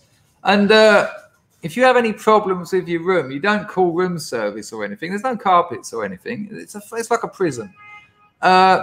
You go to the Skapoitka at the end of the sort of corridor, and it's like a big fat woman, bottle blonde hair that you could probably just snap like candy floss, cigarette permanently hanging out of her mouth, jug of vodka. I know this sounds like a caricature, but I'm serious. Just sitting there watching telly, 30 kids running around the place, just punching each other to shit. And you'd sort of, and she'd have her door open because she's working. That's not a euphemism. Is your door open, Shkvaitskutski? And you'd go, excuse me, there's no water. And she'd go, yeah. And you'll go, you speak English? No water. And I stepped in to sort of point at her tap. And she went, yeah! You know, because I obviously overstepped the boundary. You know, she bit me, man. And I just was like, no water. And in the end, so she got up all pissed off, you know, put her little fucking slippers on. Rank, man. And she just, boom, boom, boom, boom, all angry that I dared ask for something. And she's got in my room, and I've turned the tap on, no water come out. And she just went, no. No. I was like, yeah, no, I know. Can you do anything about it? No. No. And then I went round my mate's room. I said, can I clean my teeth in your sink? And he went, I ain't got no water. I went, fucking right. I said, I just went and told the Skvaitskutska. He went, did you see the state of it? I said, no, it's disgusting. And then he said to me, he went, do you reckon there's one on every floor like that? I went, yeah, I reckon they're all the same. And he said, should we have a look? So we went up a floor and went along. I shit you not. Identical. Just some big fat old woman with an apron on, candy floss, snap dried hair, cigarette hanging out of her mouth, cup of vodka. Hey, this game voice. Don't worry about it. Went down a floor, same. Fucking absurd. Kids running everywhere. Yeah, it was a dark time in Kiev. Now, don't get me wrong. The city, the architecture, beautiful. Really beautiful. And I was actually there on business because I thought to myself before I went out there, I thought, hang on a minute. The Ukraine has probably got so much army surplus clothing, you know, and the Ukraine army stuff is blue. It's blue camouflage.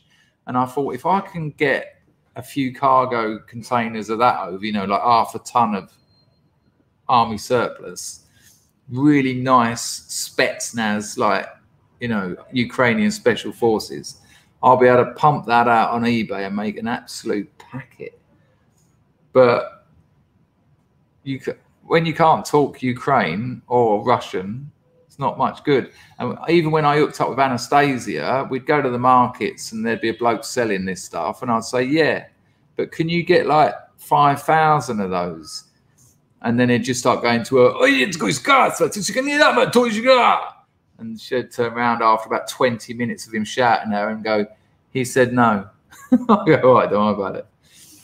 Still probably a good business, but by now I'd guess they're all rotting somewhere. See you later, Buster. Take care, mate. But it was the whole place was just rotten. And there's like speakers everywhere. There's like speakers everywhere, and you just walk along and it will just go,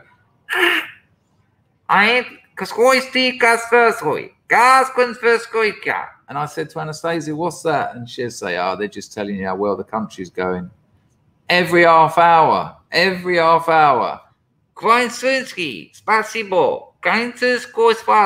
What is he saying now? Apparently everything's good. That's what Anastasia said to me every time. MP5.22. What's that? A pellet gun? Nah, man, I want the fucking SAS one. What's that? 177. Bitcoin down to 56. Still up from 700 though, eh?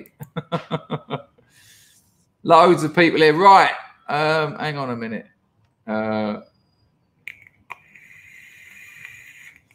I'm going to get an MP5 out here anyway. I mean, they're not illegal. They're not legal, but they're not illegal. Alex, if you're thinking about it, what is it, Al? What is it?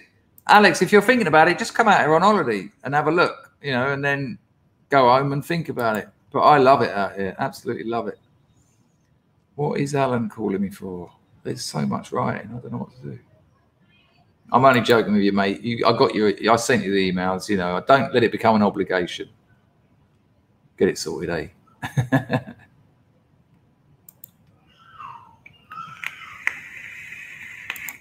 I couldn't agree with you more, Pete. Yeah, it was a shithole. And you know, the people just don't eat. I went to Anastasia's family's house and they were so happy that a foreigner had come around there. And I was like, they were like, oh, stay for food. And I was like, yeah, all right. And it was like cabbage soup. And I was like, oh, good. Thickened with water. But the women were just something else. But like then we went down to Lugansk or Luhansk. And Lugansk, let me get you a picture of Lugansk. This will, right, you'll question the word holiday. Luhansk is on the Russian-Ukraine border. And it's the wife-buying capital of the old Soviet bloc, right? Of the old Eastern Bloc, whatever you want to call it. And every other shop is a wife-buying shop. You go in and look through photo albums and you go, how much is she? And they go, whoa, you want a good one? Lady, her sexy like suck cock, yes? And you're like, maybe. How do you know? What? But in between those shops, of course, are jewelry shops. So you can buy a ring. And in between those shops are like wedding dresses, so you can make it look authentic. But standing outside all these shops, just blokes with automatic weapons. They're not in uniform or anything. They're just a bloke with like a bomber jacket, pair of jeans, automatic weapons, cigarette, can of beer. You're just like, fuck this. That's your security, is it? But let me find you a photo of Luhansk. It was like when we went to the hotel, they were like, okay, you want food with room or just room? Oh no, we'll have food, breakfast and dinner or just breakfast. And I was looking around the place and I said to him, just get breakfast. Let's not risk it. So we had breakfast, right? Breakfast was a buffet, 6 o'clock in the morning till 7. Nice holiday. Oh, nice lay-in till 5:30. We went to the breakfast buffet. No one else in there. There was like burgers, but I know this because I said it to him at the time. It was like a bit of damp carpet. Imagine you got a carpet from a crack house full of piss and bong water and crack pipe water, and you cut a circle out, right, and just put that in between a bit of hard bread. It was fucking gross. And of course we couldn't eat any of it. And there was things like cabbage splut and like Klockenfertig and sort of like fire sponge surprise. And so you put all this stuff on your plate, and me and this geezer's name was Christian, we were cracking up. Richard, you know what I'm talking about? And we were cracking up at just the rankness. And I was going, you ain't got enough of that one. I was putting more on his plate, just really laughing, knowing no one's going to eat. What is that? Anyway, Splackenfletchitty. And we sat down, and the tables were dirty. It was just so rank. Lugansk this is. And I've picked up this burger, this carpet burger, and the bun was rock solid. And it's in my mouth. I'm just going. So we didn't eat any. Every bit of it was fucking rank. And of course, the woman's come over, and you got to remember, very poor country. You don't waste food. And she's come over, and she was like, "You eat?" We were like, "Nah, I'm a bit full." And she fucking shoved it in my face. She picked it up and she would eat. I was thinking, hang on, is this an hotel or prison? And my mate Christian, he shit himself. He just started eating. He was going, no, I don't want it. It's fucking idiots. Let me see if I can find a picture. How do you spell it? Lugansk. I'm sure I'll get corrected. Yeah, I meant that. I meant there. And we went on the funicular. What was it called? The funicular. It was a railway that went up a hill. It took about half hour to go up. It was just rough, man. All the photos I'm finding, it's all falling down. Oh my God. I've been here. This is going to blow your mind. I'm about to show you somewhere where I've actually been. Now, it would be nice if I could get a photo of it previously. Hang on. I've got to tell you, it's just reminded me of another little story. Hang on. Right, there you go. The photo's incredible. Right. So, right, hang on. I don't want to ruin the surprise.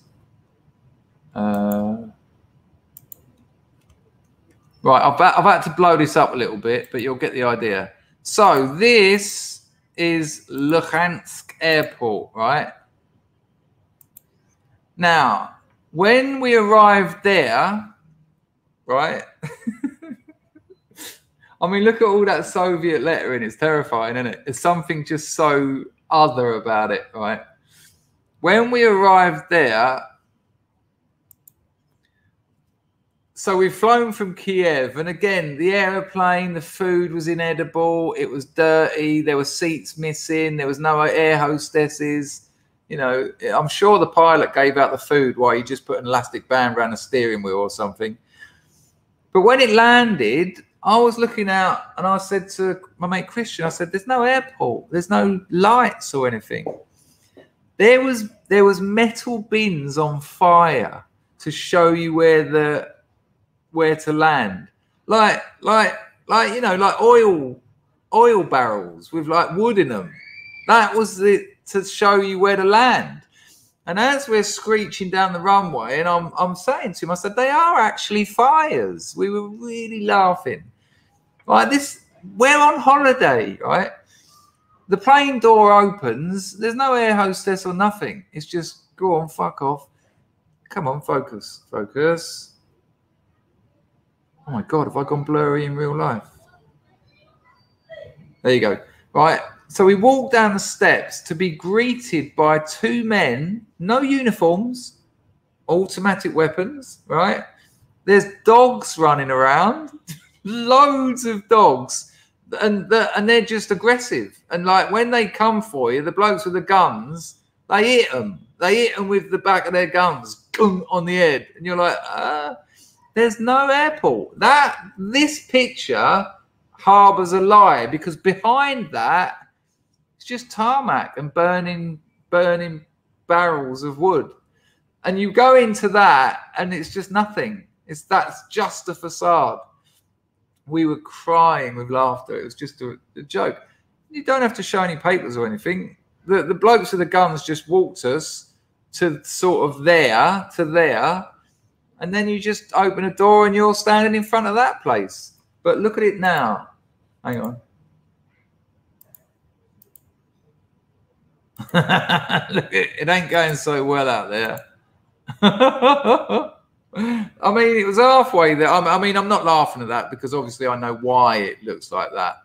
There was a big fight for that airport between the Russians and the Ukrainians. So that ain't funny. But fuck me, what a terrible time that was down there. Oh, without a doubt, without a doubt. You've changed your photo, Carlson. It was a peculiar time. What a weird holiday. 42 weeks we were out there for, and I've got very few memories. I did meet a couple of nice birds, but my mate who went to buy a wife, he took out there gold. He took out AirPods. What were they? I can't even remember what they were called. You know, the old Apple Music players that you'd put loads of music on. He took out loads of presents, and he had about 9 women that he'd been chatting to on the internet. But it's a scam. They meet you, they take you to a restaurant, the restaurant are in on it, you get overcharged, then they take you to a shopping centre, and all the shops they go to are in on it, you get overcharged. Oh, please buy me this dress. I've always wanted a dress like this. I love you. Buy him a dress. He was shelling out like 500, 600 quid a day on these birds. And every night, after he'd spent all his money, bought them, gone to the top restaurants, given them an, I can't remember what it's called, iPod, something. They'd get an email going, Christian, you are my soul brother, but lovers we are not. Don't write to me again. Right? On the last night of the holiday, before his missus, the woman he's with now, his first ever girlfriend, hit him up on Friends Reunited. I said to him, Christian, why don't you just get a brass? Just order a prostitute and sort yourself out. He went, all right then. And he found one on was it online? Did we have iPhones and that then? Yeah, we must have done. Well, the bottom line is she blew him out. She said no. I was because I hooked up with this Anastasia and I spent every day with her. I had a whale of a time. Poor old Christian. I loved him though. A lovely bloke. I still spoke to him the other day. Very funny bloke. Carlson, you lovely bastard. Those 40-year-old Slavic mothers and their attitude can be an attract. Oi! You're into a bit of that, are you, Carlson? That is rough, man. Oi! Well, whatever floats your boat, though. I mean, maybe they're still there. It was only like, what, 15 years ago? Get yourself to Kiev. There's one on every floor, Carlson. You know, spend 10 days there. There's one a day. Yeah. Well, and I have to say, they all had a lot of young kids running around, so someone's pumping.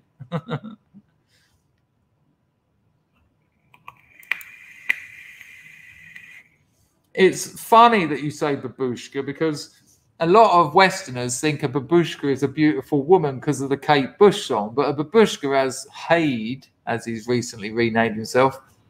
Well, there you go, Grego. A babushka is actually a grandmother. Now, check this out. The grandmothers in the Ukraine, loads of them are homeless. Well, they were then. And so what they've done, they wear like a jumper and then a cardigan and then a jumper and then a coat. This is no word of a lie. It's there. That's how, because they're homeless, you know, like English homeless people have got a look. Big parka. It's like the junkie look. Joggers, Reebok Classics, big parka, hat, scarf, right? But in Ukraine, it will go down to -20, right? So the homeless grandmothers, they've just wrapped on about 40 layers, right? And then the last layer is held on by a bit of rope. No shit. It's like about an inch wide diameter rope that they just tie around all this 30 or so layers. And then it's like a big knot, right? They've got like Wellington boots on with like all stuffed, fuck knows, like pipe lagging or something stuffed in them. And Soviet hats, obviously, like what I wear. Now, here's where it gets weird. They, much like the children in Cambodia, kids in Cambodia go and collect these. You get a kilo of plastic, you get $1, right? And a kilo of plastic is a fucking lot. As is the way in, you're going to love this. This is going to break your balls. In Ukraine, that's the work of the babushkas, the homeless grandmothers, and it's left to them. It's their territory. And there had been murders of homeless junkies because they'd started collecting the plastic, and the babushkas all got together and killed people who weren't grandmothers, right? Now, there was like a concert that me and Anastasia went to. And while we're at the concert, they're selling bottles of water. So people are drinking them and then crushing them and just dropping them on the floor. And this band was playing. It was about -10. It was fucking freezing. But this band was playing and they were crap. You can imagine 2005 Ukraine. Oh, it's going na chayko seka.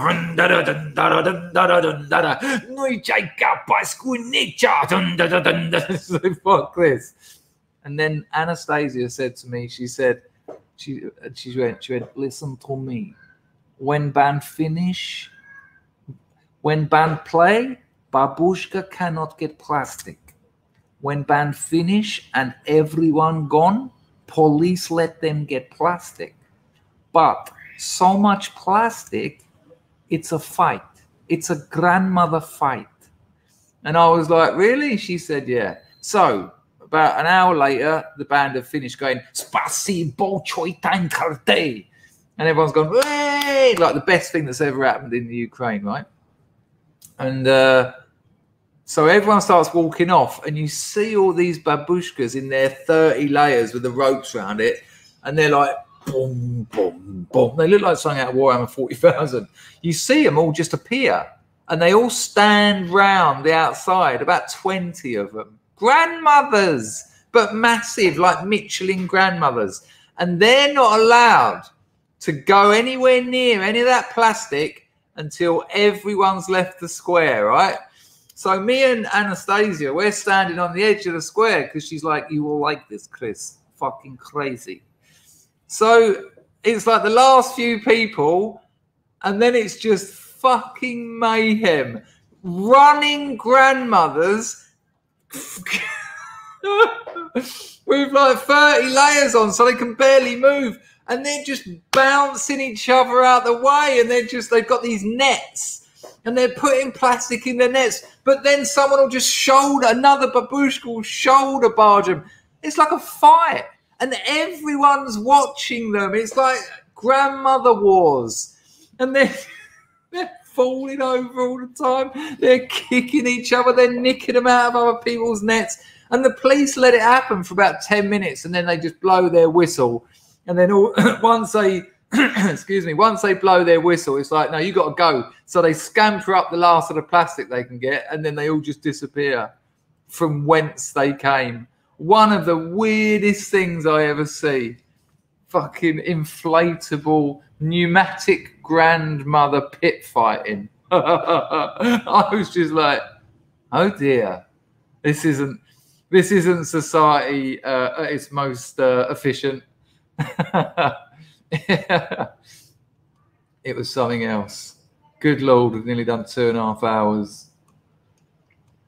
I think we're done. I think I've got another clip for you before we go. Give us a second. Oh, I know what I've got actually that I want to play. We haven't done that. We haven't had that fighting. So he has 2 fights. This is today's toxic masculinity. The first fight's cracking, and then I'll fast forward it and we'll start the the second fight from the second round or something, because it's not worth watching it all. Right, you should have. Whoa, whoa, whoa, whoa. So he's a rugby player, this fella here in blue, and he fights 2 MMA fighters. Apparently they're MMA fighters. So I think this is Russia. This is Strelka, which I think is Russian, not Ukrainian. But here we go. Have you got audio? Have you got audio? Did you hear that? Feel free to donate. 2.5 hours, Friday, would be lovely. Did you hear it? You got it? Okay, right. Here we go.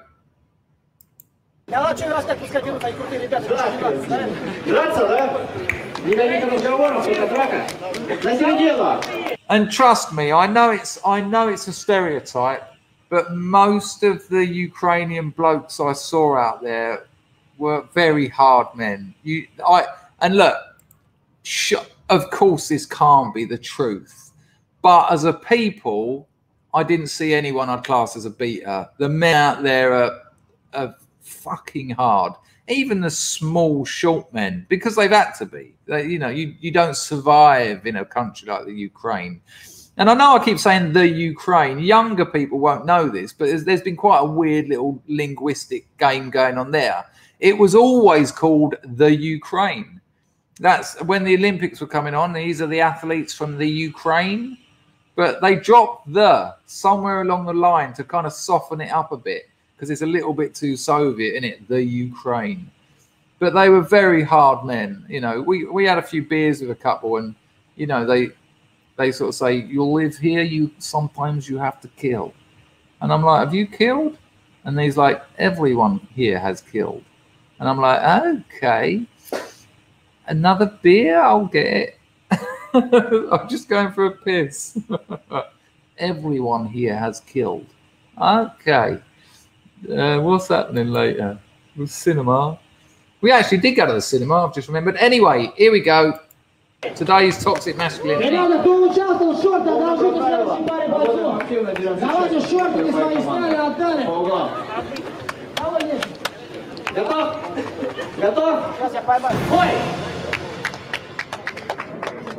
Oh! Yep, I'll show it again. That was it. I mean, remember, lads, keep your guard up.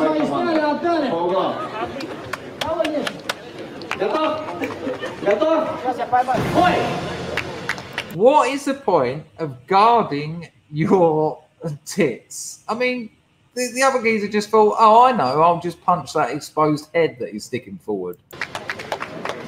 Boom! So that's his first fight. We'll join the second one. I think this is the second round. Hang on. We'll join it. Oh, no, yeah, that's where it gets very dull. We'll join it after the ground game. Right, here we go. Second round. Same fella, this lad here, who's not even a professional fighter. Well, he says he's not, but he's pretty tasty. With a bit of training, I think he could be something. Here we go.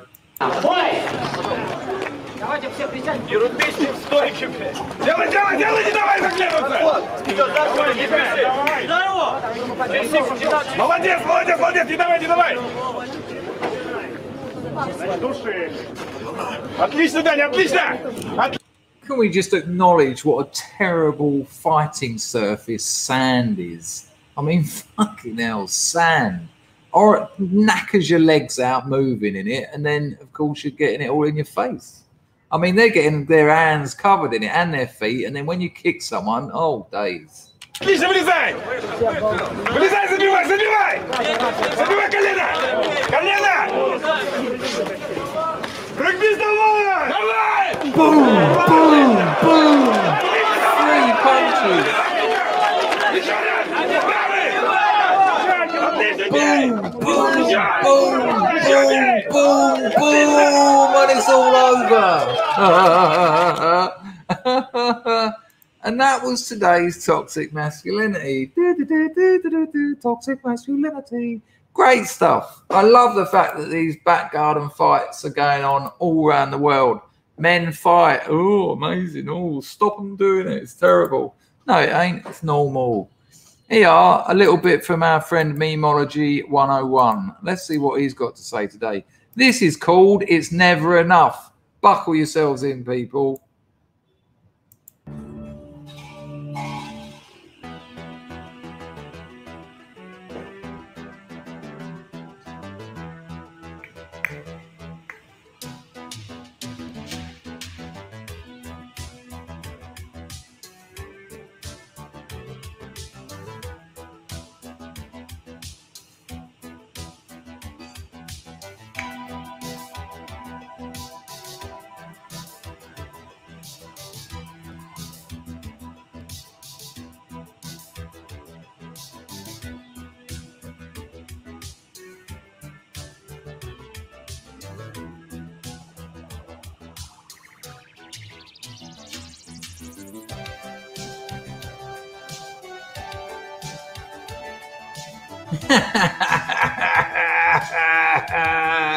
Just make sure you read that. So this is basically what happened if you couldn't make sense of it. Oh, there's always white people. There's always white people. And 3 black blokes stood. And then NPR said, oh, and the Asian Americans, they're not represented either. And the Asian smashed it. The 3 black candidates didn't get a look in. And they're not happy. They tried to rig it. Look at that. Others see it as more of a disappointment that the 3 black candidates couldn't have even come close.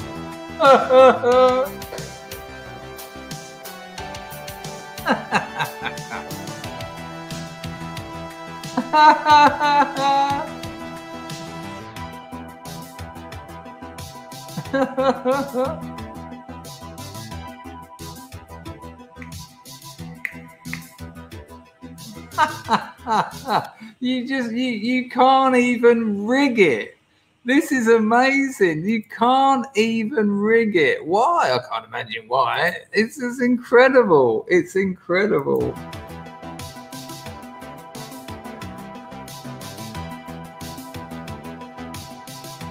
Oh yeah, without a doubt.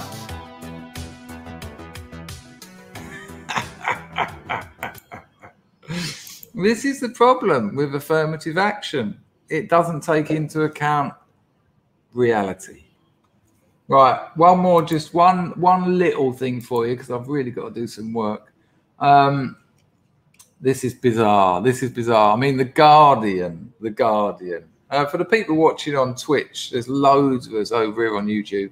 The Guardian are hilarious. We're not going to read the whole thing because it's nauseating. But just check out their spin. They're such liars. Right, ready? Right, if you don't know who Prevent are, right? Prevent are an organisation that you call, like they've got a hotline. My mate's watching, he's reading 4chan. And they're like, don't worry, man, we'll be here. Boo! And they kick your mate's door down and go, are you looking at 4chan, you fucking Nazi? They're anti, I can't even remember what the word is. It's become so meaningless. Extremist organisation. Now, to give you an idea of the extremism that they're anti, a scrub, someone who might even be in the chat, I'm not going to dox him, an actual scrub was in rehab. Like half of the scrubs have been at some point in their life, and the other half should be. He was in rehab, right? You're vulnerable in rehab. It's hard work. You're rattling, you're withdrawing, you're emotionally in bits. You've suddenly realized that your life's a fucking mess. They weren't even in group. They were in the kitchen. Someone mentioned feminism. And this geezer said, nah, to be honest with you, I'm not really a fan of feminism. I think it's been more destructive than anything. 30 minutes later, boo! Dun, dun, here they come, Prevent. Boom. Who said feminism is destructive? Yeah, they got him in a room and interrogated him. Because he said that. Because he said that he thought feminism was more destructive. In rehab, I would have sued those fuckers for everything they had. How dare you? Surely they had a duty of care. You can't do that. You can't call the fucking thought police in rehab. It's fucking absurd. I can't believe the rehab even let it happen.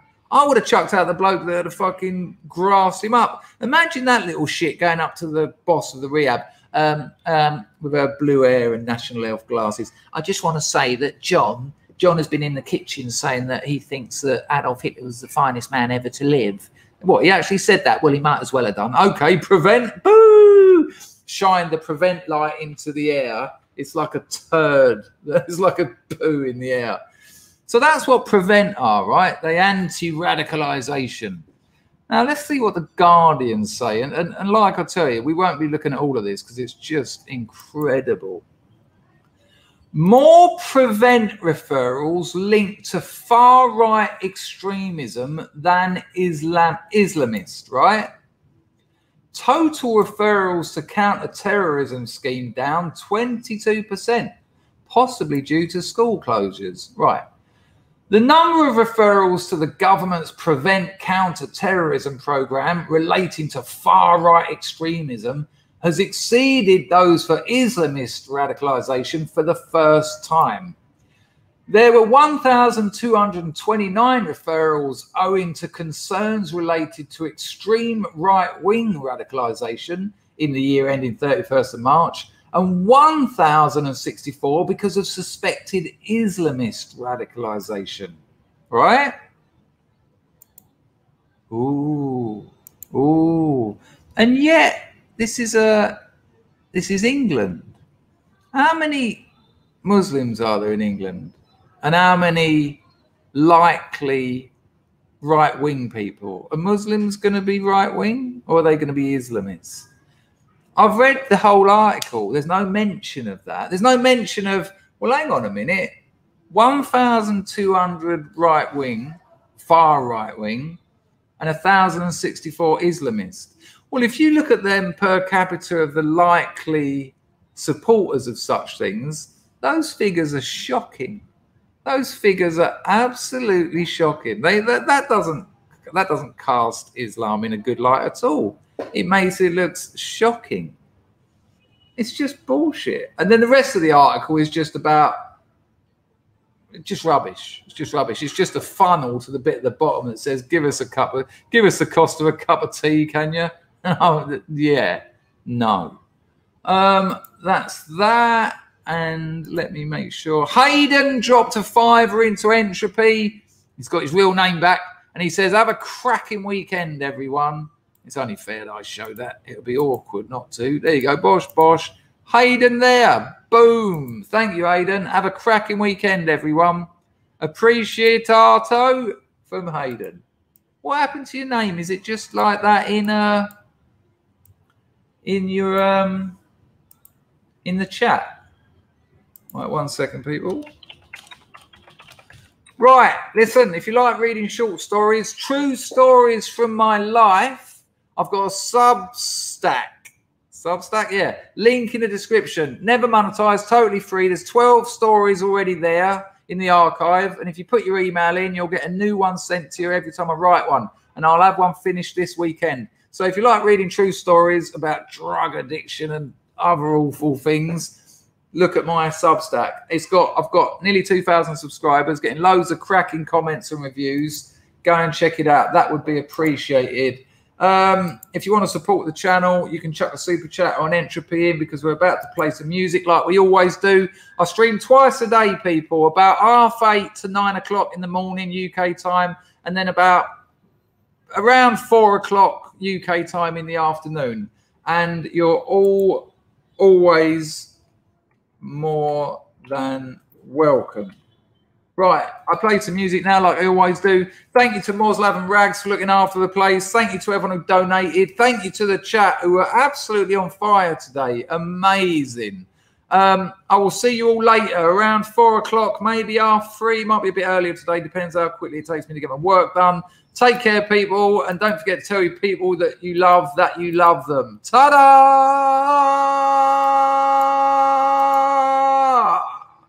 Boom!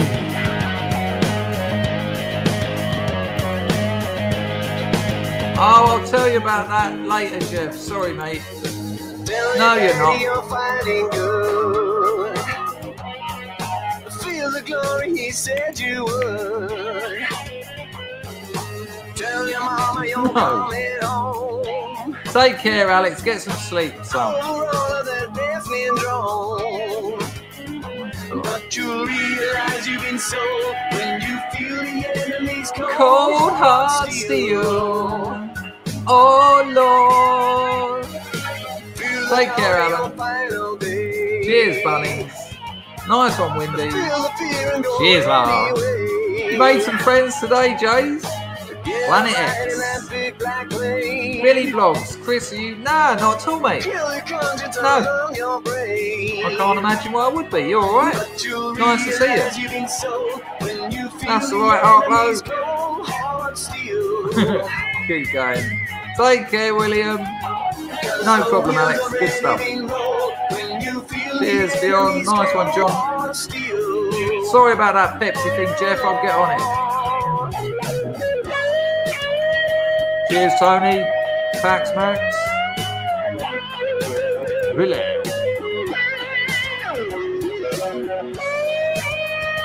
Pierogi. Oh, I don't know what that is. I've heard of it, but I've never had it. Cheers, Ash. Do whatever they tell you to. Tell yourself it ain't really you. But when the slaughtering has begun, you'll be murdering someone's son. And you'll realize you've been sold when you feel the enemy's cold heart steel. Oh Lord. 'Cause the wheels already been rolled when you feel the enemy's cold. Oh yeah, I had them pags out in Ukraine. Oh Lord. Yes, you'll realize yeah, good call, Tony. Look after yourself, Pete.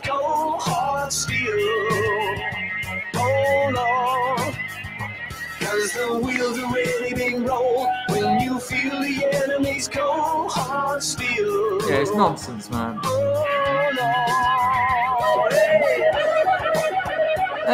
He's a strange fella for sure. He watches Football's channel, though. He comments on it. But he was going to have me on it, but he wanted Gail on it. And I was like, yeah, all right.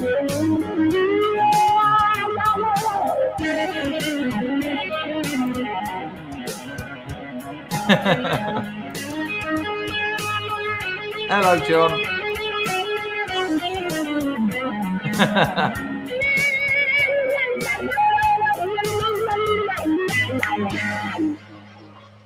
There you go. Well, what a stream. 2 hours and 45 minutes. Frick me. It's been an absolute pleasure. I can now have a shower, and I'll see you all later.